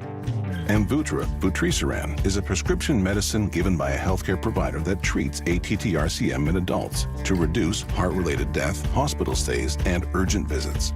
In a clinical study, Amvuttra was proven to help people live longer and have fewer heart-related hospital stays and urgent visits over 3 years compared to placebo. Amvuttra lowers the amount of vitamin A in your blood, which can affect vision. Other side effects include pain in the arms or legs, pain in the joints, and shortness of breath. These are not all the possible side effects of Amvuttra. For prescribing information, call 1-833-256-2748 or learn more at amvuttra.com. Ask your doctor about Amvuttra for ATTR-CM. It's Reese on the radio on News Talk 1080 WTIC. We're back. Reese on the radio, Roseanne on the radio. Holla, holla, pop your collar. So it turns out that Ned Lamont has an email issue. People are sick and tired of hearing about your damn emails. Thank you. Me too. Connecticut Insider obtained records showing that while Lamont weighed vetoes on controversial housing legislation and a bill involving striking workers, some of that decision-making happened on his personal accounts and phone. Last June, the news outlet Connecticut Insider asked for every email and text sent by the governor and his chief of staff in the 3 weeks before those vetoes. In October, the administration turned over more than 1,000 emails, including some incoming messages that the request never asked for. But those emails referenced text messages from Lamont himself that were never provided. The The records show Lamont routinely forwarded state emails to his private address and communicating with staff there. His office confirmed no search was ever done on his personal email or cell phone for this request. Reporters were told they would need to supply specific search terms. Now, what would they know? By the way, if I were them, I would like ask for like crazy things. Anything with the word the. Yeah, exactly. My request is like any email referring to the and prostitutes. No, I'm kidding. Ask for the wildest word, like, trunk space. Something like that. All emails with the word the, then you get everything. Exactly. That's exactly what I would do. Public Records Administrator Leanne Power put it bluntly. Officials should not use private emails for government work, and those records are discoverable, meaning they have to be turned over when requested. Lamont spokesperson Rob Blanchard said the state law does not require the governor to use a government-issued phone or email. By the way, if you guys can get on the fact that you made it law in 2008 that a public official must make file a police report on a bribe that they have gotten, you probably should get on this one too. By the way, it turns out that many lawmakers are against that proposal. Yeah, it turns out it's already been asked about, and they're against it. Are you going to be okay? I got to cut off your mic. You're too loud over there. Anyway, that's still coming over. Anyway, this is not new behavior. Lamont has used private emails for official business for years. The same pattern appears to be in the legislature. State Senator Doug McCrory, allegedly under scrutiny for state spending questions. He also failed to produce work-related records from his private accounts and phone. Connecticut Insider has an active FOI complaint against him as well. So we're not seeing anything. Cybersecurity experts warn that personal devices and forwarded emails create real risks that are harder to monitor, less likely to have lasted security patches, and can expose state business to breaches. Yes, it can, without a doubt. So we'll see whether or not this goes any further, but I'm glad that at least one outfit is talking about it. I'm sure the Hartford Courant will pick up on it a week or two from now and then call it new news, but we'll see. We'll see what that is at all. And Matt Brockman is the chief of staff for Governor Lamont. His wife is Lindsay Farrell, who happens to be a senior political strategist, former executive director for the Working Families Party, communists. I don't want to, they are pretty communist. With that, this story I have to get into. Where is it at? Is it here? Is this the story here? Yes. You're going to love this because it's all filled with baby mama drama. Yes. You already heard the story about Mark Bradley and the scandal that involves him here in Connecticut and in Massachusetts. But if you don't remember that, let me refresh your memory with some new news on the Bridgeport judge and probate candidate known as Mark Bradley. And he's in serious trouble in Massachusetts. According to court records and a new investigation by Only in Bridgeport, a Massachusetts judge ripped into Bradley last July for what she called an extremely serious violation of his ethical duties as a lawyer. During a hearing before Judge Bernadette Stark, it came out that Mark Bradley had a hidden bank account with more than $767,000 flowing in and out for over 23 months. And he never disclosed it, not to the court and not to his own attorneys. His lawyer in the case withdrew, telling the court that Bradley made significant material misrepresentations on each and every financial statement. What do they mean by that? Well, we'll get into that in a minute. The judge did not mince words. This is what she told Mark Bradley. Quote, I don't know if you're going to be able to call yourself an attorney for much longer. When all of this hits the fan, this is serious. This is extremely serious violations to your of your ethical obligations. The case involves Bradley's 5-year-old daughter. His ex-partner attorney, Danielle Thompson, says that Bradley is more than $5,300 behind on court-ordered child support of $677 a week. She also told the court that Bradley was reporting almost no income to the IRS, maybe $50-something a year, he wrote, while investing in a Massachusetts restaurant and receiving state health benefits. The latest controversy comes on top of earlier reporting that Bradley had been voting in both Connecticut and Massachusetts for years, as a Democrat in Bridgeport and as a Republican in the Bay State. While living in Massachusetts, where his children attend school, his brother, who is former state senator Dennis Bradley, was convicted last year on 6 counts of federal wire fraud. Bradley is still running for Bridgeport probate judge against Paul Ganem. The child support case is ongoing, and any action on this law license is pending. What is so wrong with you? Did something go down the wrong pipe? You just started coughing. Okay, you're gonna be okay? Yeah, it's bad. Well, that's okay. I'll take care of it from here. If you need to go to the ladies' room and figure it out. It seems bad. Do I have to rush it to the hospital? Are you shaking your head yes? Don't freak me out. It's being a little drama queen. Yeah, okay, all right, no problem. Yeah, so both of those stories freak me out. I'm like, what? And this guy's running to be a judge. He's running to be a judge. It's insane. When we come back, radical teachers. I don't know where this came from. Other than, no, I don't. I really don't. This doesn't make sense to me. Because maybe I'm too far gone. I'm going to be 57 this year. My school teachers were never this involved in politics. And if they were, I knew nothing about it. And they damn sure didn't get us involved as kids.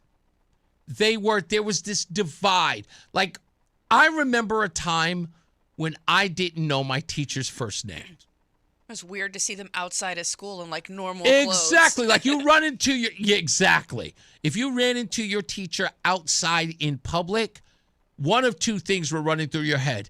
Are they going to tell my mom what I'm like in school, or am I going to catch them doing something I normally wouldn't expect them to? What if she eats what if eats food? It's so weird. Like Teachers I would don't eat. like I would totally bug out if like my math teacher, Miss Lefkowitz, had walked out of a liquor store. I'd be like, oh, yo, like that would have been gossip, you know? I was like, I would have freaked out. If she was smart, she'd had it delivered. But I would have freaked out if that had happened. But these teachers now have got their kids playing activists inside and outside of the classroom. I saw one of those videos where they have the kids pretending with like picket signs in the classroom, marching around in circles in class at like 6 years old. And the part that I don't understand is that the administrators are sort of encouraging this. We had a situation with Lauren. Yes. At her high school. It was a Roe v. Wade protest. Yeah. And we, her father and I, so it was you and me and her father and his wife. We all were kind of like, go ahead, we're going to support you. Yeah. In doing your thing. And it was just a bunch of kids holding signs and talking on a megaphone and blah, blah, blah. And what they did was there was so much momentum on the subject that instead of doing it in the designated area. No, they did. They did in the designated area. Well, I was going to say. Allotted a certain number of time, like an hour. And then at the end of the hour, they were to go back in and go to class. Right. But it morphed. And it sort of got a fever pitch of its own, and they took advantage of it in the bathroom. In the lunchroom. It didn't morph. My child jumped on a table in the cafeteria and tried to rally the troops inside when everybody should have been going to class. Right. So, yeah, that was... She abused the allotted time they gave her to express herself. Yeah. And then put it inside the class, inside the lunchroom. Inside the building, in the lunchroom. Yeah. And it started to cause some ruckus, and I think there was a little bit of scuffling. There was some pushing and shoving. Right. Yeah, And, amongst people. And because of that, she was, I guess, was she at the risk of being suspended or something like that? No. They wanted us to come in and have a conversation with her. Right. So that we did. Yeah. And that was an interesting thing. And we told her, it's like, of course, we support you. Your in First your Amendment First right. Amendment right, blah, blah, blah. The teachers gave you an opportunity to do this, but you abused it. And, you're never going to get that opportunity again. And then you're going to be screaming censorship, right? So, but that kind of protest, we've seen that everywhere throughout time in high school. The kids will stage a walkout.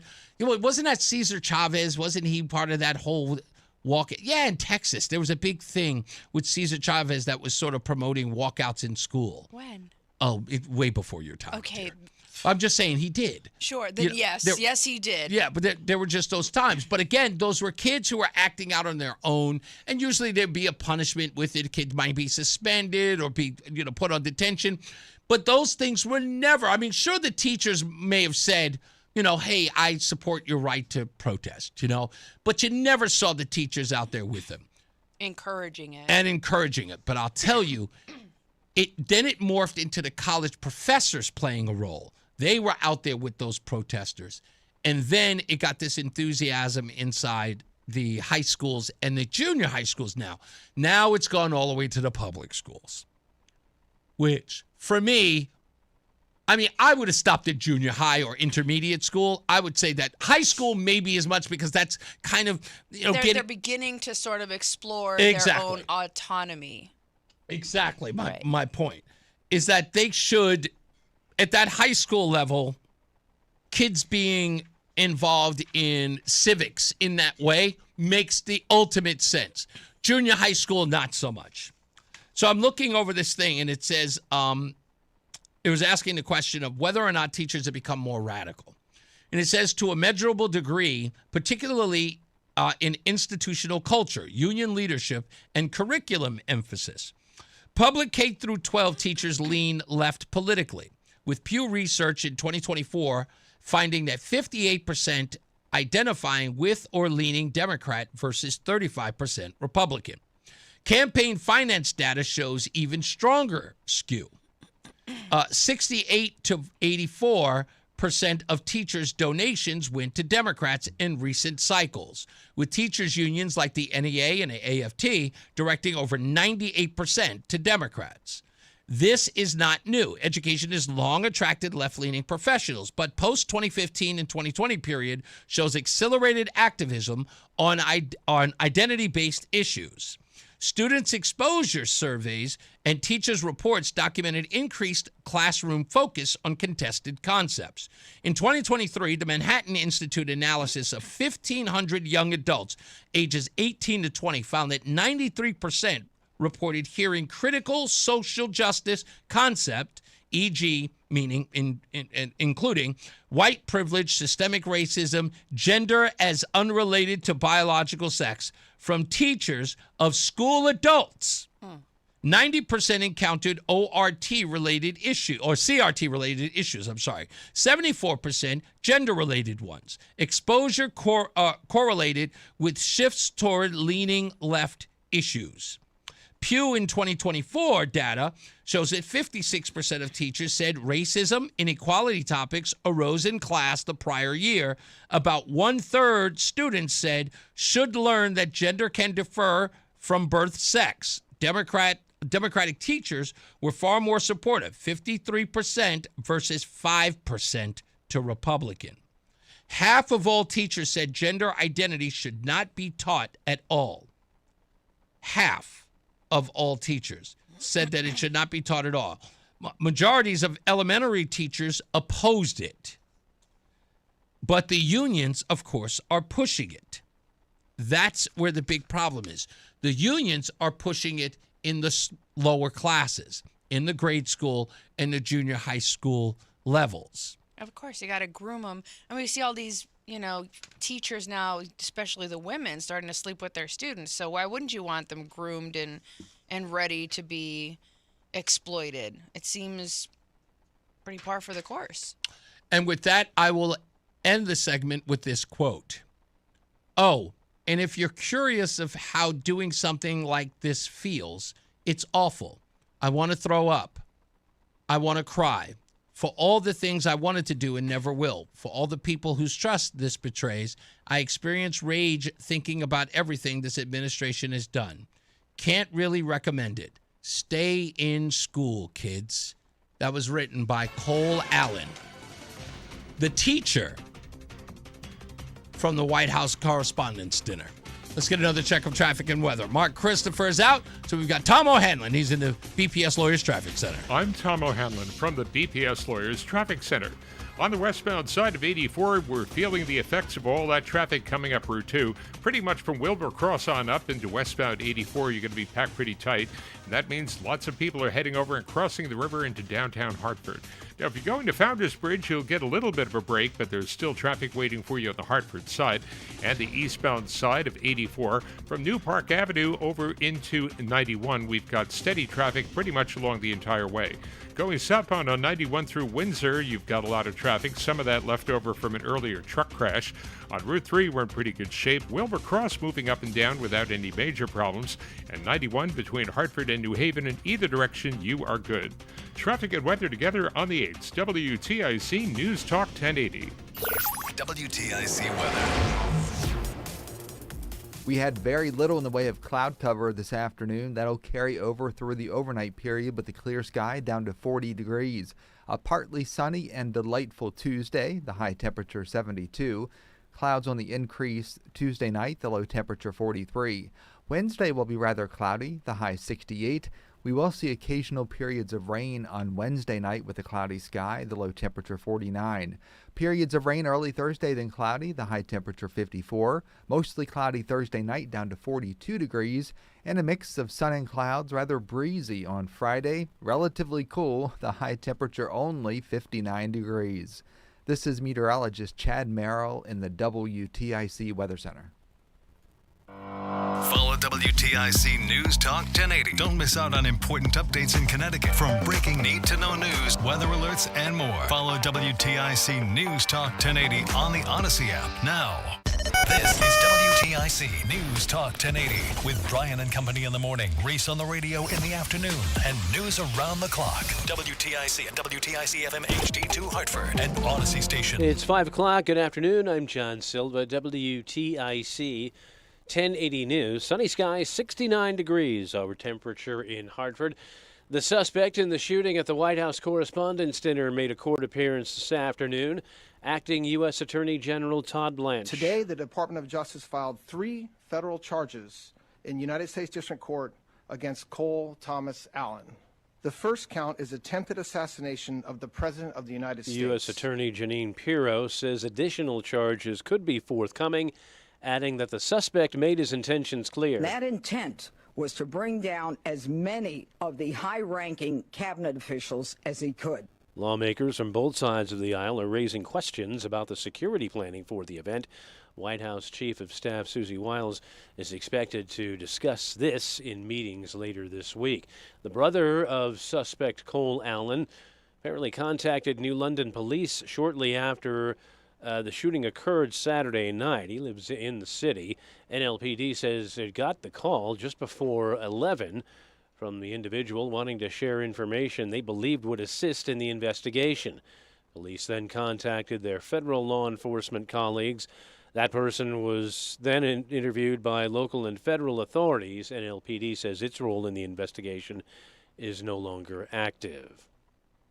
Educators and students told state lawmakers that town-by-town school cell phone bans are working. So the State House is ready to pass a bill banning cell phones in schools statewide. They did so this afternoon. Republican State Representative Christy Carpino of Cromwell opposes the plan, saying it shows a lack of trust in students. But we don't trust them to keep a cell phone off in their bag. What are we teaching them from K through 12 if we can't trust them to follow that very simple rule? Fellow Republican Dave Ritigliano of Trumbull says he usually doesn't support mandates, but in this case, he's backing it. This has to be done. It's almost an emergency. It's a health emergency. Our young people are struggling. Now, there are exceptions written in for special education or healthcare needs. State Democratic lawmakers introduce their budget compromise to the governor's office just about a week and a half before the end of the session. House Speaker Matt Ritter says it'll include another $170 million for education in fiscal 27. He says there's special attention paid to school budget crunches in Bridgeport, Hartford, and Hamden. Municipalities can be pretty happy, and we're aware of the 3 situations with those towns, and I think we've done a good job to try to put them in a better position than they are today. House Republican leader Vincent Candeloro says too much of the education budget is falling on towns and cities which are raising property taxes to help cover the cost. If we don't start taking a stronger stance in paying for education at the state level in the state of Connecticut, we are going to continue to see this cycle happen over and over and over again. Work continues on a massive highway project in central Connecticut. The reconfiguration of Interstates 691 and 91 along with Route 15 is being done in phases. During an update today from the site, officials announced that Phase 1 is complete. Phase 2 is expected to take a couple of years, and the third phase will soon begin. Total cost at the project is $712 million, the majority of which is coming from the federal government. Don Schubert, the president of the Connecticut Construction Industries Association, says the work is a collaborative effort on many fronts. We have the construction contractors, but most importantly, we have the workers who are out there every day making these projects happen. So this is a huge partnership with everyone to get something like this done. New ramp from Route 15 to I-91 is expected to open Friday. The entire project is expected to be finished in 2030. And Britain's King Charles and Queen Camilla have arrived in the U.S. for the start of a 4-day visit. Here's CBS's Stacey Lynn. They were greeted by the president and first lady on the South Lawn. There were handshakes and kisses, and the couples posed for pictures. They then headed inside to have tea in the green room. That will be followed by a tour of the new White House beehive. The king and queen will then head to the British embassy for a garden party. And the formal White House welcome comes tomorrow morning. Stacey Lynn, CBS News, Washington. Dow down 62 points today. NASDAQ up 50. S&P up 8 points. I'm John Silva, WTIC 1080 News. Performance matters in intimate moments. Don't let ED ruin them. This is Dale for Northeast Men's Health, and I want to assure you that if you're like the vast majority of guys, you don't have to suffer with ED anymore. In fact, you might be pleasantly surprised at how the right treatments could positively impact your love life. At Northeast Men's Health, our advanced medical therapies go far beyond pills. We have treatments that are effective in well over 90% of cases, and we offer specific and combination therapies that can dramatically enhance both your performance and your stamina. You could even last up to an hour or more and bring a far greater level of intimacy to both you and to the one you love, perhaps performing like you haven't in years. So call us today and find out why our advanced treatment strategies offer so much more. Your first visit is just $99 and gets you blood work, a medical consult, and if medically advised, a test dose. And if that test dose doesn't work in the office, your visit is free. Call 800-930-5956 or go to northeastmenshealth.com. That's northeastmenshealth.com. Northeast Men's Health, advanced medical science to empower male performance. From politics to news to music to movies and anything above the sun and outer space and beyond, it's Reese on the radio. Damn, he's good. Only on News Talk 1080 WTIC. Well, we're back. It's Reese on the radio. You know what we do here. News. News. Happy birthday to somebody I cannot believe I'm saying happy birthday to, but you know, don't get cholesterol. Lizzo turns 38 years old today. Well, she did lose some weight, right? Is she on that Ozempic? I don't know. Something like that or whatever it was. Stopped listening to her when she started talking. Yeah. Also, happy birthday goes to Patrick Stump. The Fall Out Boy lead singer turns 42. Ace Frehley of Kiss turned 75. And these two women, I love both of them. And I love the fact that they are both celebrating a birthday today because I had huge crushes on both these women. Sheena Easton and Kate Pearson. Both of these women are celebrating birthdays today. I don't care how old they are. I still think they're beautiful. Sheena Easton turns 67, and Kate Pearson of the B-52s, she turns 78. Tin roof, Rusty. Also celebrating album chart anniversaries. 30 years ago, Oasis played their first sold out nights in Manchester Main Road, 80,000 capacity. They filled that up back in 1996. That's 30 years ago. 41 years ago, as I mentioned, USA for Africa, We Are the World starts a 3-week run at number 1 on the U.S. charts. And 63 years ago, Little Peggy March's I Will Follow Him begins a 3-week run at number 1 back in 1963. It became famous as a song in Sister Act. I will follow him. That's right. Yeah, it's a great song. Let's get another check of traffic and weather. Mark Christopher's out, so we got Tom O'Hanlon. He's filling in. He's in the BPS Lawyers Traffic Center. I'm Tom O'Hanlon from the BPS Lawyers Traffic Center. On the westbound side of 84, it's improved a bit. We're okay up to Route 2, and then some stop and go as you get in closer to the river where it gets heavier over to the Hartford side. And on the eastbound side of 84, going up through Parkville, we still have some traffic. It eases up a little, and then more of it into the middle of downtown. Now, if you're heading down 91 through Windsor, it's still pretty slow. The usual traffic and some leftovers from an earlier truck crash. We're okay on Route 3, and up and down Wilbur Cross, no major problems. Looks pretty good. On 91 between Hartford and New Haven in either direction we're moving. Southbound 95 is slowing down from New Haven to West Haven. Traffic and weather together on the 8th. WTIC News Talk 1080. WTIC weather. Following a mostly sunny afternoon, we will see a clear sky tonight, the low temperature down to 40. Partly sunny, delightful, up to 72 tomorrow afternoon. Clouds on the increase tomorrow night, down to 43. A cloudy day on Wednesday, not expecting any rain. The high temperature 68. The rain comes Wednesday night into early Thursday. That is the final day of the month. The low 49 degrees Wednesday night, only up to 54 degrees on Thursday. Mostly cloudy on Thursday night, down to 42, and a mix of sun and clouds, breezy on Friday, up to 59. Right now, it's 68 in New Britain, 70 in Middletown, and 71 in Hartford. This is meteorologist Chad Merrill in the WTIC Weather Center. Dreaming of a perfect smile? At Columbia Dental, our orthodontic experts specialize in braces and clear aligners like Invisalign. Get the smile you've always dreamed of. Open 7 days a week. Call 860-645-0111 or visit columbiadental.com. Ronald Reagan's 11th commandment was thou shalt not speak ill of another Republican, a political rule established in the 1960s to foster party unity by discouraging public infighting. On May 7th, WTIC News Talk 1080 will host the 11th commandment Republican gubernatorial debate with candidates vying for the Republican nomination at the private event room at Stadium 15 in Farmington. The debate will be live on the air, but if you'd like to be in the audience, listen to Brian and Company every morning and Reese on the radio every afternoon for your chance to win a pair of tickets. WTIC News Talk 1080's 11th Commandment Republican Gubernatorial Debate is sponsored by AARP Connecticut. I know that hiring can be challenging. You sort through tons of resumes and you get too many so-so applicants. You're just waiting for someone to match your role perfectly.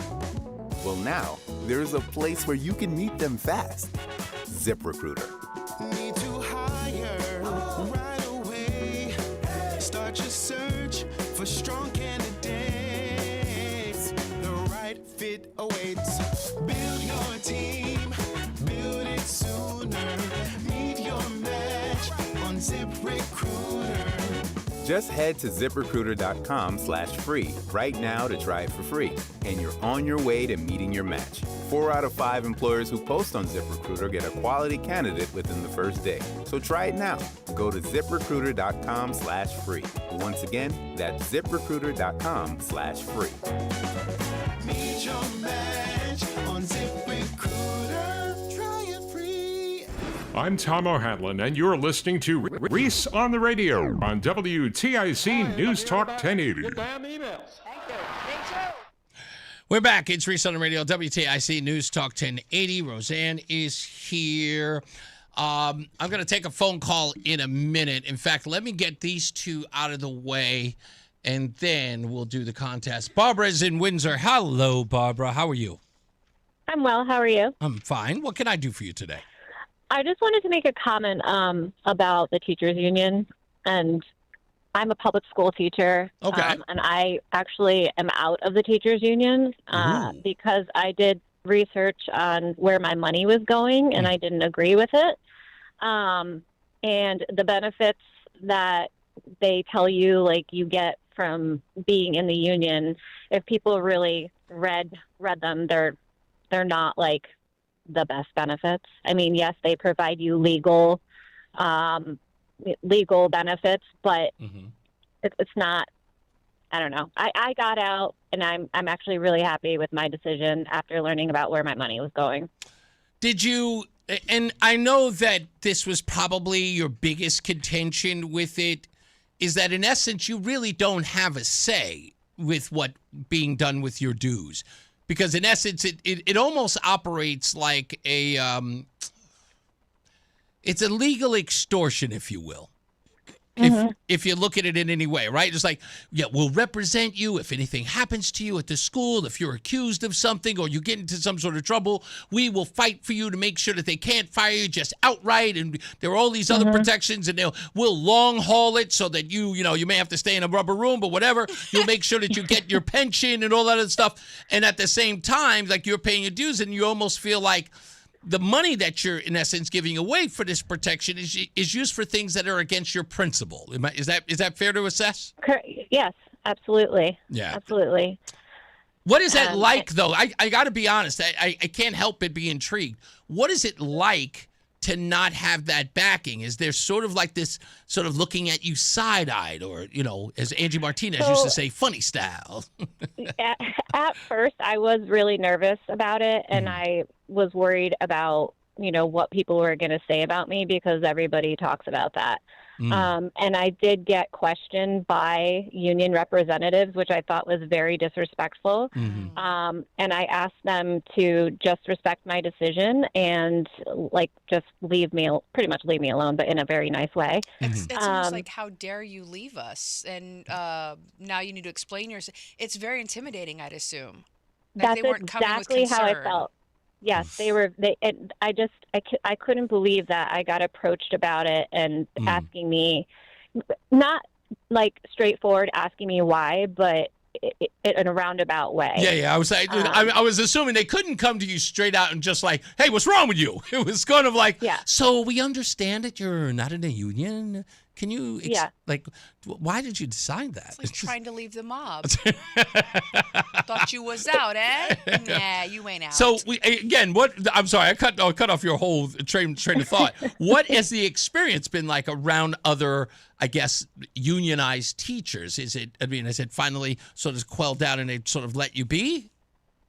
I've actually kept it pretty low key. I don't open my mouth about it just because I don't want to start any problems or controversy or, anything like that. I mean, my close teacher friends know, but I'm very, if someone asks me that I'm close with, I explain to them why. I tell them where their money is going, and it's going to a political party that I don't agree with.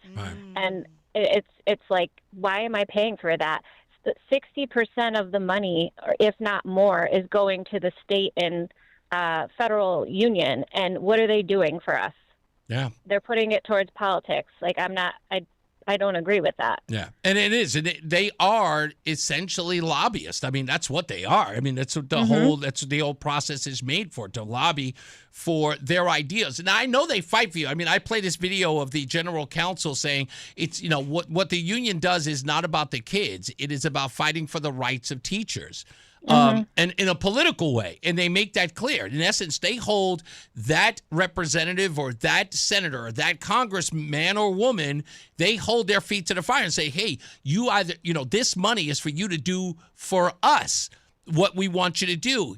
And I'm always concerned about, Barbara, the thing that sort of the divide here is what if the needs of the children counter those of the union?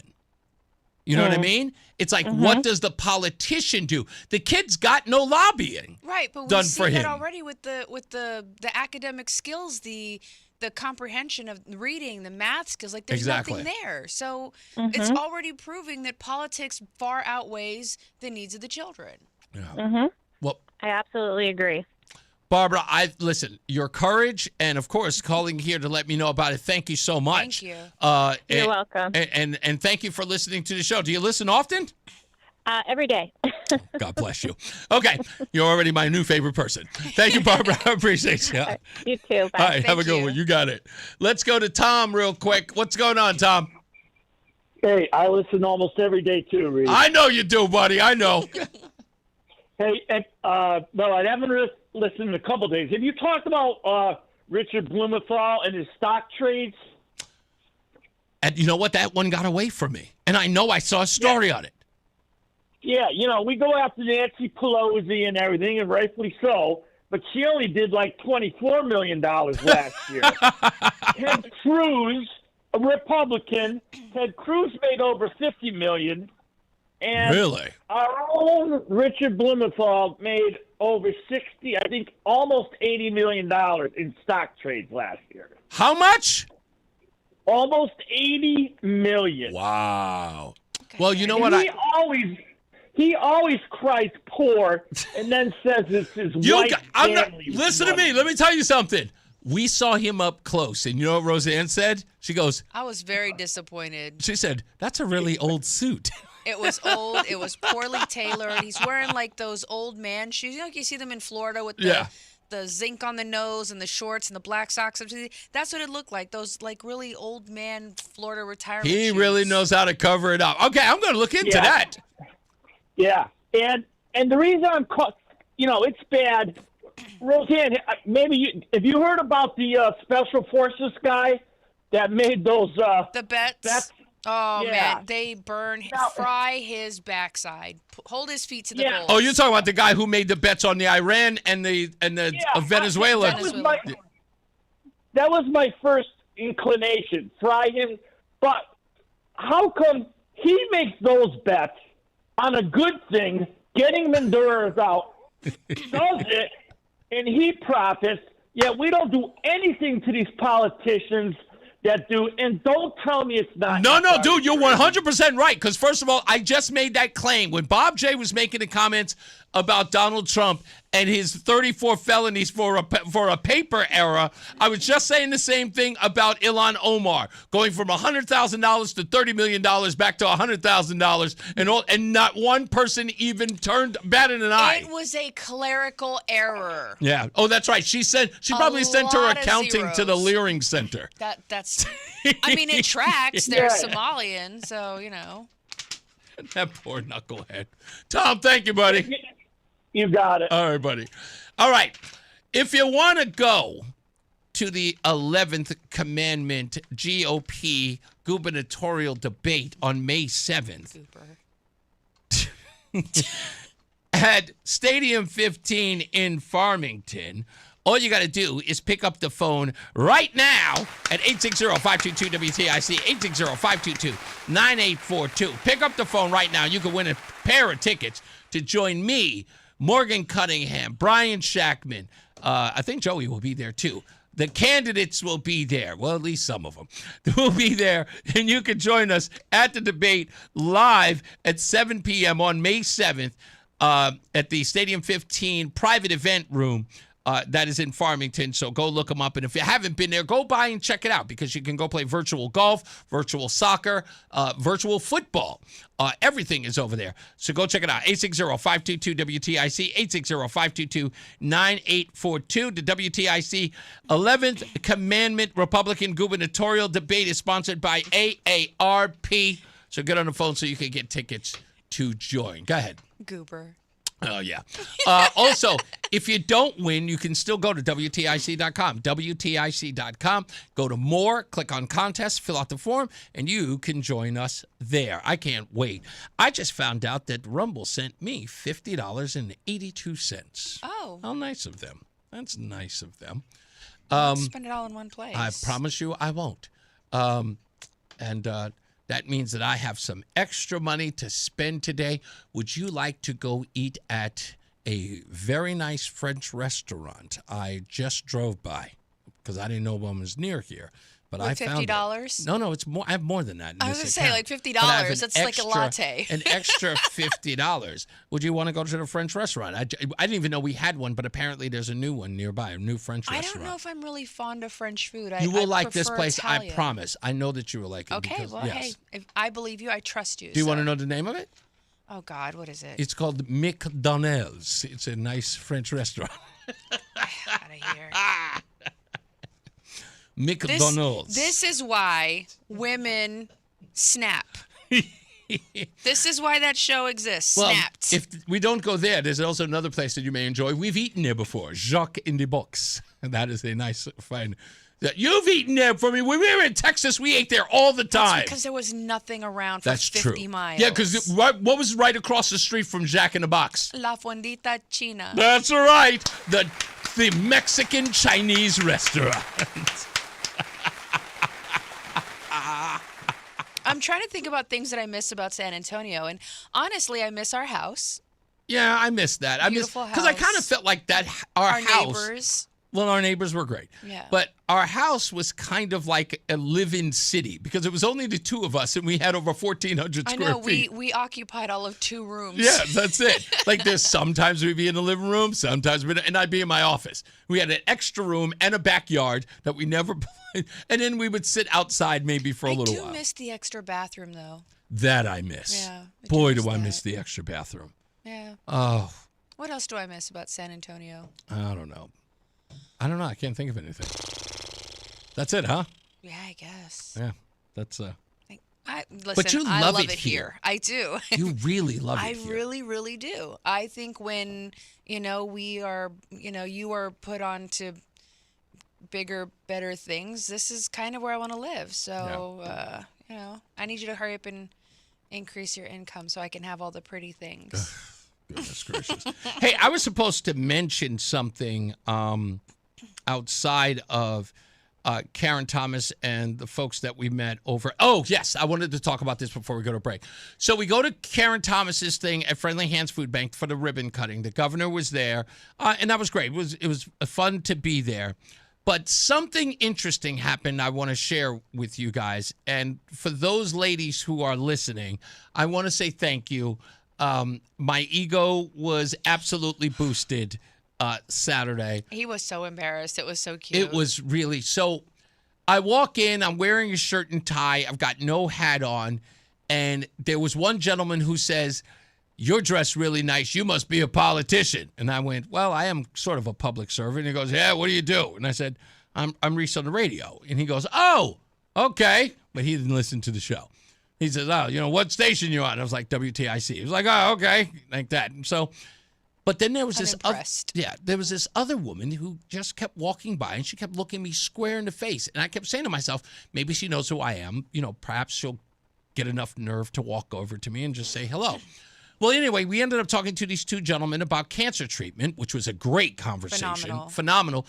They don't have right to try yet, but they have been reducing cancerous tumors in a lot of their patients, and they're doing test trials in Australia. We'll get into that because they're going to be guests on the show. And then in the middle of that, this woman is walking towards me, and finally it's the same woman. She's looking me square in the face, and she's got this smile on her face.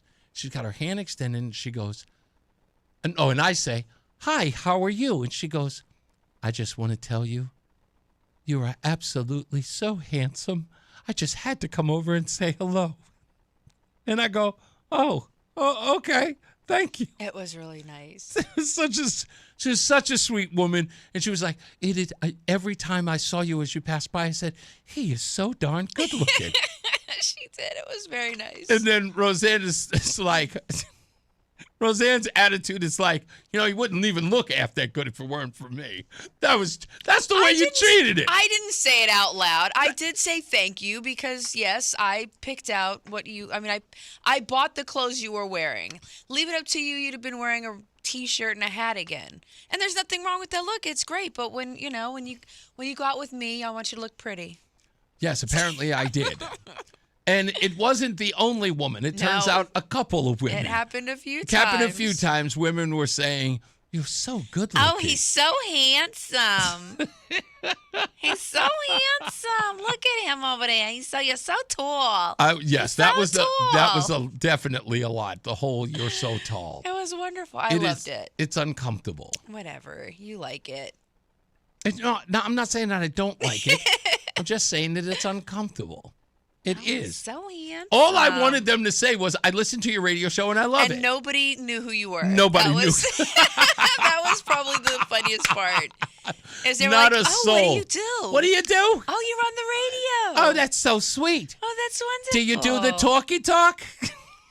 They're all Jewish now. For some I don't know. That's all I can. We've turned them into old Jewish women. Mabel. Oh, hey, Mabel. Look, it's the old radio guy. It's that Reese guy. He's on the radio. He's so handsome. That's pretty much what happened. Mark Christopher's out. Tom O'Hanlon's filling in. He's in the BPS Lawyers Traffic Center. So handsome. I'm Tom O'Hanlon from the Brown Paint Uris and Scott Traffic Center. On 84, we have a collision in East Hartford. That is eastbound between exits 58 and 59. The right shoulder is closed, but traffic is bunching up. And also in West Hartford, 84 eastbound pretty slow from exit 44 to 51. On the westbound side of 84, we have traffic as you're approaching the river after Route 2. Founders Bridge is a little bit better than that if you want to try it out. And if you're going southbound on 91 through Windsor, some lingering traffic heading on down from there to 84. On Route 2, we're pretty good. Now 3 is moving along. And also a note in New Haven on Wilbur Cross, Route 15 southbound between exits 46 and 42B. Watch out for a crash with 2 vehicles blocking the right lane. 91's okay both ways between Hartford and New Haven. Traffic and weather together on the 8s. WTIC News Talk 1080. WTIC weather. We had very little in the way of cloud cover this afternoon. That'll carry over through the overnight period with a clear sky down to 40 degrees. A partly sunny and delightful Tuesday, the high temperature 72. Clouds on the increase Tuesday night, the low temperature 43. Wednesday will be rather cloudy, the high 68. We will see occasional periods of rain on Wednesday night with a cloudy sky, the low temperature 49. Periods of rain early Thursday, then cloudy, the high temperature 54. Mostly cloudy Thursday night down to 42 degrees. And a mix of sun and clouds, rather breezy on Friday. Relatively cool, the high temperature only 59 degrees. This is meteorologist Chad Merrill in the WTIC Weather Center. Get a head start to your day with WTIC News Talk 1080. Listen to us live on the Odyssey app before you even hit the road. Get the breakdown on the biggest news stories that Connecticut is talking about. To get started, download the Odyssey app and search for WTIC News Talk 1080. And now, a WTIC news update. It's 5:30. Good afternoon. I'm John Silva, WTIC 1080 News. Sunny skies. 69 degrees the temperature right now in Hartford. Acting Attorney General Todd Blanche addressed the shooting Saturday at the White House Correspondents' Dinner. Law enforcement did not fail. Blanche spoke after suspect Cole Thomas Allen was formally charged with attempting to assassinate President Trump. This man was a floor above the ballroom with hundreds of federal agents between him and the President of the United States. The Department of Justice approaches incidents like this with urgency and clarity of purpose. Now, the AG says violence of any kind cannot and will not be condoned or tolerated. Violence has no place in civic life. It cannot and will not be used to disrupt democratic institutions or intimidate those who serve them, and it certainly cannot continue to be used against the President of the United States. State House has passed a bill that would ban cell phones in classrooms. Several cities and towns have already enacted their own bans. Some say the bill is an overreach, but supporters say kids should not have the added distraction while in the classroom. One person's dead following a shooting in the town of Andover on Sunday. State troopers responded to Gilead Road on a call for a medical assist. They don't believe there's any criminal aspect to the shooting. State police also say they're investigating an untimely death in the town of North Stonington. They were called to Putker Road this morning. A woman was found in a pond. Her husband apparently called police to report her missing. And Iran has offered to end its control over the Strait of Hormuz if the U.S. lifts its blockade and ends the war.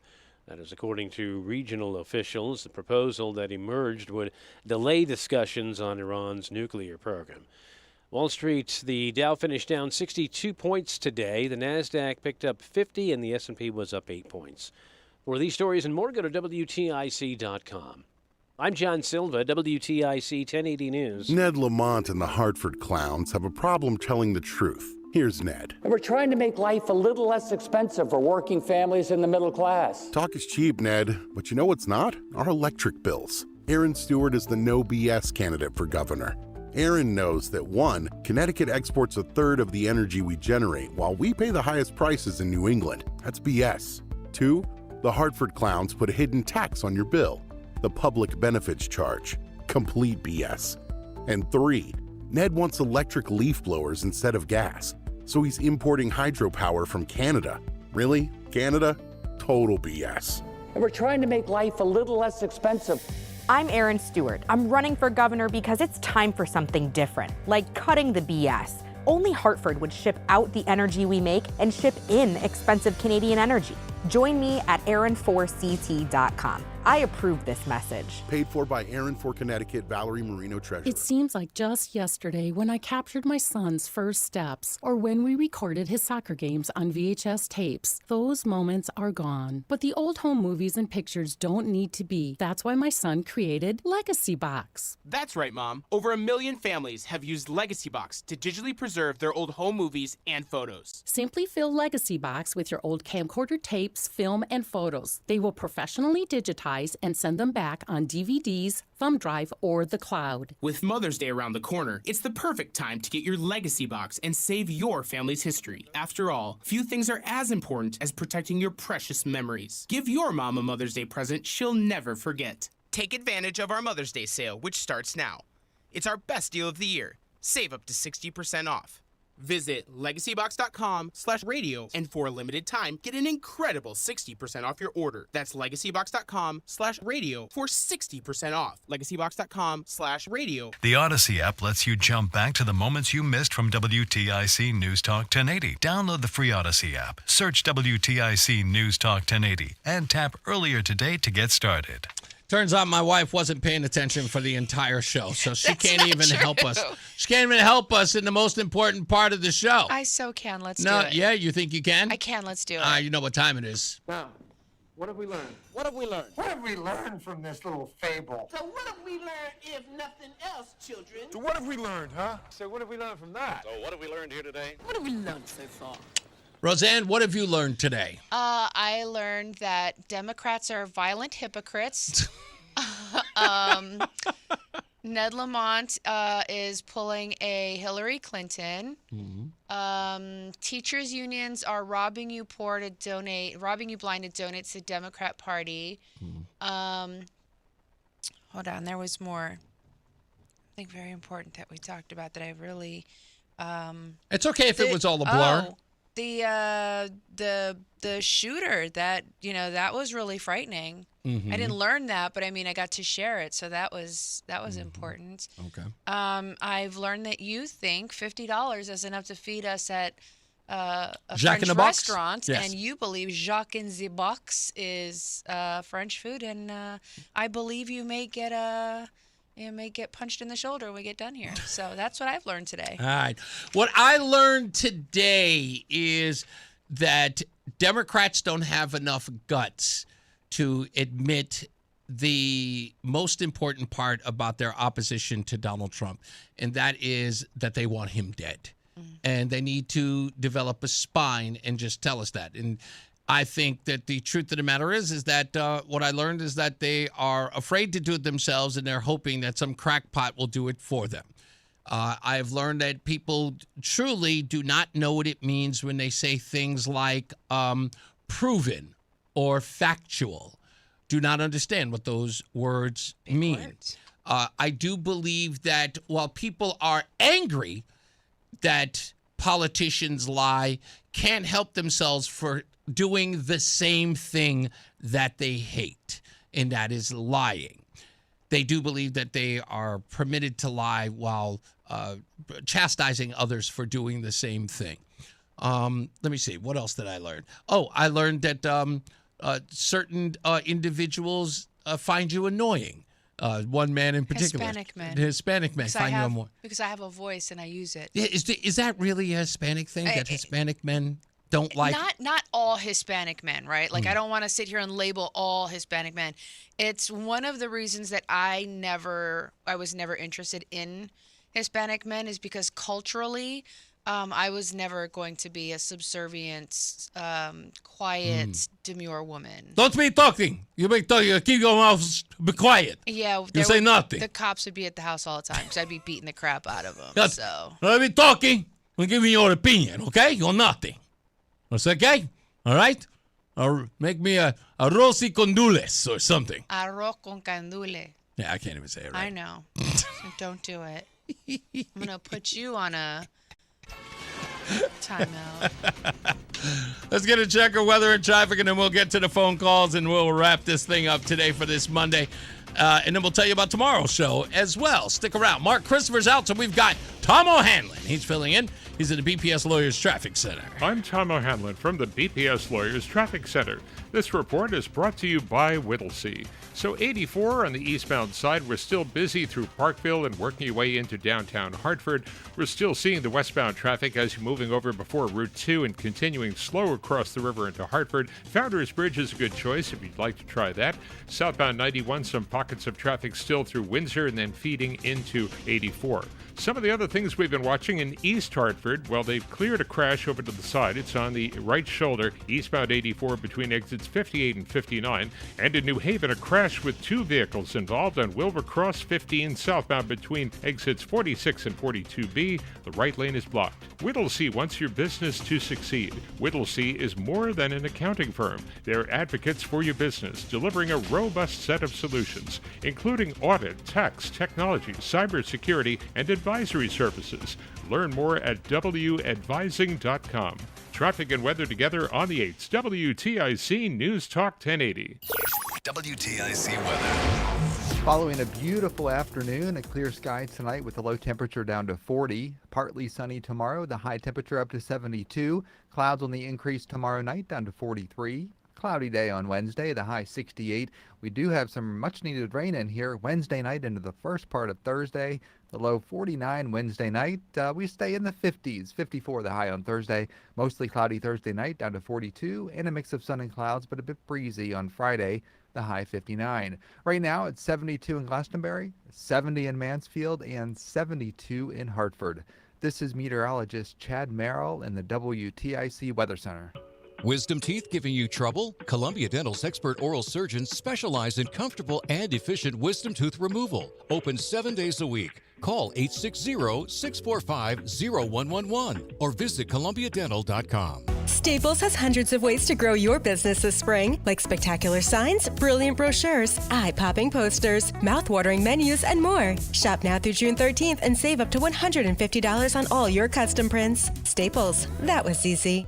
Life insurance. Why are you putting it off? Can't afford it? Too much hassle? Think you don't need it? There's lots of excuses for putting off life insurance. But if you weren't there, who would pay the mortgage and other bills? With Ethos, you could be covered in 10 minutes and boom, family protected. Ethos, fast and easy online term life insurance. Up to $2 million in coverage with no medical exam. Some policies as low as $1 a day. Answer a few health questions and get your free quote at getethos.com. That's getethos.com. If Ernest Hemingway was alive today, would he say this to you? Shakespeare, Mark Twain, Edgar Allan Poe, all great writers. And after reading your book, I simply must add you to the list. Wait, you don't have a book yet. So make a free call to Page Publishing. Turn your book idea into publishing gold. 800-215-6818. 800-215-6818. That's 800-215-6818. My dad passed away unexpectedly. Of course, it was awful in every way, but we are very grateful that he had life insurance. So even after he was gone, he was still able to provide for us. And that's why I have life insurance for my family. Ethos.com. They make it fast and easy to get covered. It's 100% online. You get a quote in seconds, and you can apply in minutes. You get covered the same day. Get your free quote at ethos.com/protect. That's ethos.com/protect. Paid spokesperson. Time spent on application may vary. Online health questions required. Rates may vary. Hey, John, why so glum? I just got let go. The company's downsizing. This is the third time in the last 2 years. I'm done with this. Have you thought about My Computer Career? I've heard they can train you for a career in IT in just a few months, including cybersecurity and the basics of AI. And you don't need prior training or experience. Now that's a recession-resistant career. Wow, thanks. I'll check them out. Go to mycomputercareer.edu and take the free career evaluation. Mycomputercareer.edu, an Elite CompTIA certification partner. Financial aid is available to those who qualify, including VA benefits. What's up, everybody? You know who it is. You know who it is. You know who it is. It's Reese on the radio. Frederick Douglass of the 21st century. It's WTIC News Talk 1080. All right, we're back, and we're almost out of here. Reese on the radio, Roseanne on the radio. Thank you, Roseanne, for coming in. Of course, we will bring you back should another assassination attempt happen. What is wrong with you? God, I'm just saying. Some things we don't say out loud. I love you to pieces, but I'm not making light of it. I'm just making light of, Good you wanted to grief. come in today because of you wanted to express your dismay about what happened. But that's the reason why I said it. Let me see. What's the name? Oh, Carmela says, and we met Carmela and her husband, and I apologize, Carmela, for forgetting your husband's name. I want to say Joe, right? Was it Joe? Check. She should type it in. She's pretty quick about that. Yeah, anyway. Carmela We're Carmela bad says people. what we learned was that Roseanne does a good impression of a Jewish woman who's smitten with Reese.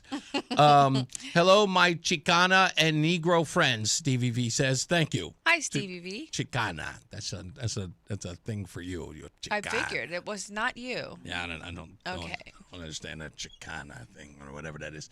Anyway, let's get to the phones real quick. Let's go to Jerry in Stratford. Hello, Jerry. Hey, Reese, my first time in San Antonio was the early 1980s, and what stands out in my memory was seeing men coming out of the slaughterhouse hosing their hip-waiter boots, hosing the blood off their hip-waiter boots. I was driving around looking for the Lone Star Hole of Horns, and they used to have like a game museum, Lone Star beer, and that was like it was just not something you see every day. Guys, covered in blood, hosing themselves off.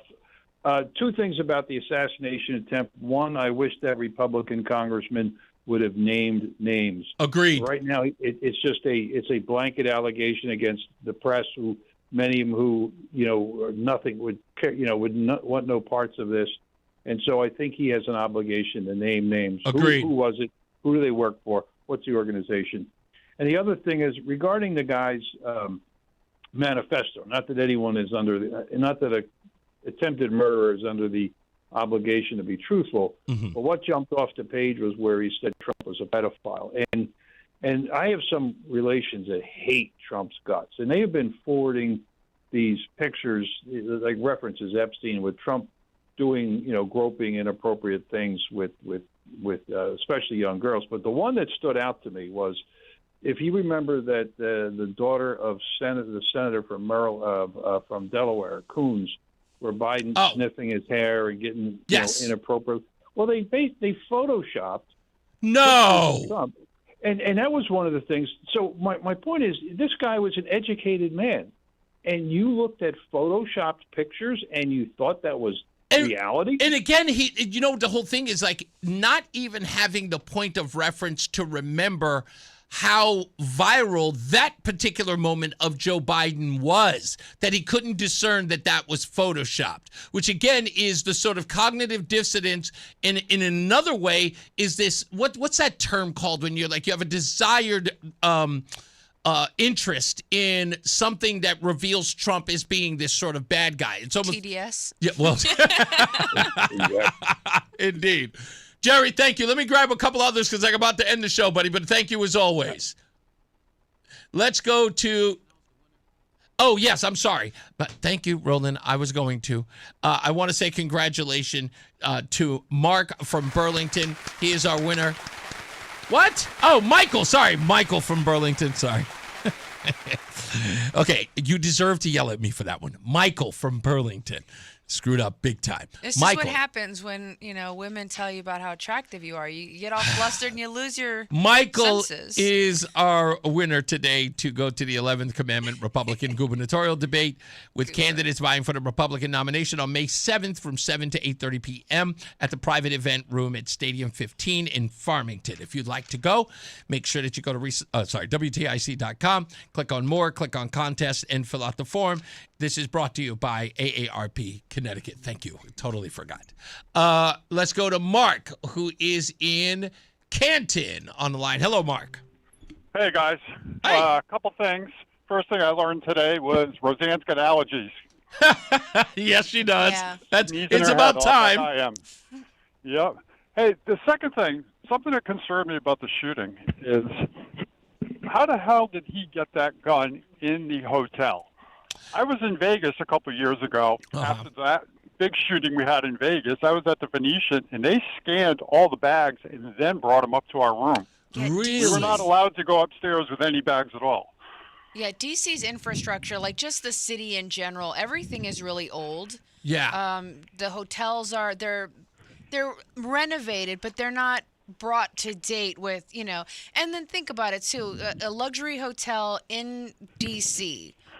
That's going to be more reserved for your elites, and you don't want elites feeling uncomfortable by having to walk through metal I do want to detectors. say that the I reason want them feeling safe, though. Not No. dead. I agree with you on the sense of, because it does answer this question, and he does reveal it in his manifesto as well as other places. He makes it clear that he put the gun together. Remember that someone visibly watched him putting the gun together before he stormed the magnetometer, which means that if he was carrying bags, he was carrying that rifle broken down. Right. So And it's it not that wasn't hard to like if it was a assemble. rifle case, that would have been, forget about it. I mean, that would have set off alarm bells. But if he's What putting they did in Vegas is it goes to the electronic magnetometer. Yeah, you're right. I think that what they're going to do. physically- I think what they're going to do in the Vegas case in D.C. is they're going to do exactly what Vegas does. They should. I mean, these are our elite, senators and presidents. You're right. Especially, and he even also he makes this point, backwards. Mark. He makes this point in his manifesto that he was absolutely stunned by the lack of security in many places in the hotel. I was stunned too. Yeah. So that's I going to was have to stunned, be too. revisited without a doubt. More security going into the Wolfpack game than there is in DC. Yeah, indeed, right? Well, I'm still saying that's still good that they don't lax the security at the Wolfpack game. Let's just say that. No. I'm just saying this was baffling to me. You know the president's going to be there. Every bag should have been scanned going into that building, just like they do with the Super Bowl. You can't get in Yeah, well, the guy had checked backstage in. of a Super Bowl. He had checked in before. I think it was the day before. Yeah, he was in on the so- 24th. So he checked Well, in. that's why they should be checking that every day. He Indeed. could be sitting upstairs and popping off a senator going to dinner. Exactly. You were going to say, Rosa. So, having lived and worked in D.C., I was a member of it's MDW, the Military District of Washington. We do a lot of functions and a lot of events in and around D.C. So the idea that this is something we just implement, right? There are still normal people coming in. There are still tourists. There are still family visitors. There are people coming to visit their service member. There's a lot of different moving pieces to this. Arlington National Cemetery is just a couple of miles away from where this hotel is. Yeah. So, but I think Mark is saying in this particular event. right. But because if you listen to the news reporters, they talk about this was something that had to have been planned in advance, because getting a hotel room in this particular hotel requires reservations, right? A significant period of time out.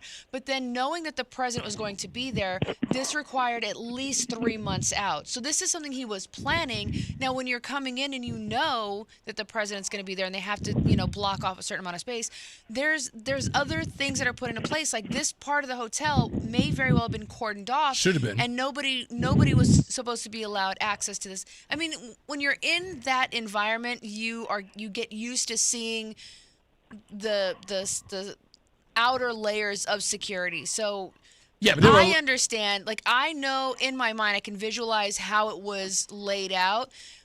The speed at which this guy was moving, the sheer speed that he was running, If you Can look I like you interrupt for belong a second, somewhere, guys? then you belong. Okay. Yeah, real quick, Mark, so I can go to the next one. Go ahead. I understand all that, but what I'm saying is he could have been sitting upstairs in that hotel room waiting for any senator or any member of the cabinet to get out of their limo and pop them off from up there. Yeah, that's I understand that point that you're making, and that probably would have been, well, if he was a marksman, yeah, I would agree with you on that level. But I think that this Just there's like going to be. Vegas, he wasn't a marksman and he planned it. Yeah, and no. He did a hell of a lot of damage. I just Yeah, want to say exactly. This isn't the type of hotel thank you, Mark. where senators and congressmen are staying. It's not that No, type of. I understand that. Thank you, Mark. I think that he's talking about the nuance of when you have an event like this in advance, there has to be tightened security. That magnetometer should That not I be totally inside agree the with. building. I totally agree, but I'm just saying it's in our minds, retrospect, and coming from an outside, we'd assume, but having lived in there and been in those environments, understanding why those things just aren't logical or feasible. Yeah, the next time around, forget about it. It's going to be a very different story now. Completely different. Let's go to Phil. Hello, Phil. Hey, how you doing, Reese? Hey, I just tuned in late and I didn't catch everything, but it sounds like it's really focused on the attempted assassination. I threw something out on Facebook today and I got back pretty much crickets, but the No Kings rally? Yeah. Where are those protesters? Charles and Camilla are here, or Carmel, what the hell's her name? Camilla, yeah, are here today, but there's no protests about No King. That is a brilliant point, and don't worry, give it a little while. It'll get some traction. You make a very, very good point about all of that they don't. There's an actual king in the U.S. right now. You got it, buddy. Thank you so much. And nobody's protesting. By the way, Carmilla's husband's name is Dave. Dave, I'm sorry, Dave. I forgot his name. We're terrible. What was I going to say? The No Kings rally and the fact that this young man attended one in California. I noticed no one's really talking about that. I'm going to address that tomorrow. Also on the show tomorrow, I want to make sure I give her a shout out because she'll be here on tomorrow. She's involved with the Gary Sinise Foundation. Oh, yes. And she's so beautiful. I mean, she's very attractive. Okay. Abby Wadsworth Barretto, who's with the For the Love of Veterans, honoring service with the Gary Sinise Foundation, will be on the program tomorrow at 4 o'clock. She's also got a documentary. She's got an interesting story about her dad that I'm very interested in hearing about. I'm waiting for her to send me a link because I want to watch it. And I hear everyone who's talking about it says it's, I guess the reviews are in, and it's like, this is so compelling. It's such a great story. So I really, really want to watch it tonight. Hopefully she'll send me a message. Looked like she just did. She just sent me a message trying to get that to me today so I can watch it tonight. She'll be on the air with me live tomorrow. Also, some other guests that are coming up on the program. On Wednesday, unfortunately, we will have baseball, but they will be here. Please check us out online. David Ferraro of the DOT will be here tomorrow, as well as Carl Chisholm. Both of those gentlemen, he's the DOT union rep. Both of them will be here tomorrow to talk about highway safety because there are highway workers who are injured. We have a story about Andrew D. DeMonico, who was killed in 2024.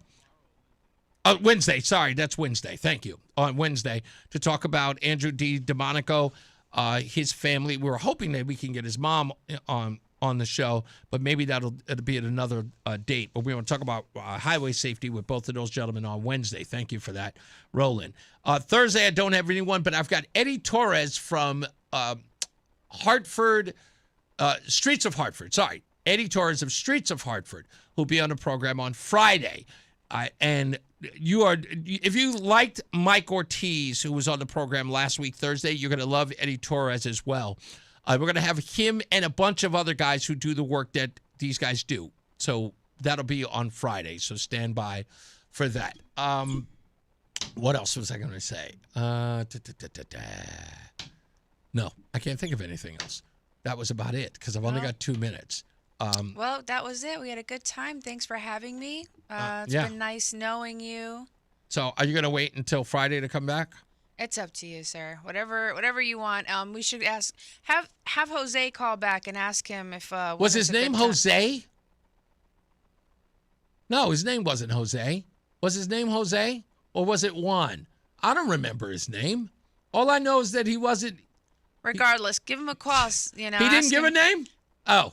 Ask him when it's okay with him that I come back. Oh, it's okay. Okay, you want to tell you what? Okay, today it's okay for Roseanne to be on the program because we got the cooking show coming up, and you can have her on the program. Don't we have somebody from the cooking show coming up on Thursday? You could be here for that. What's his name?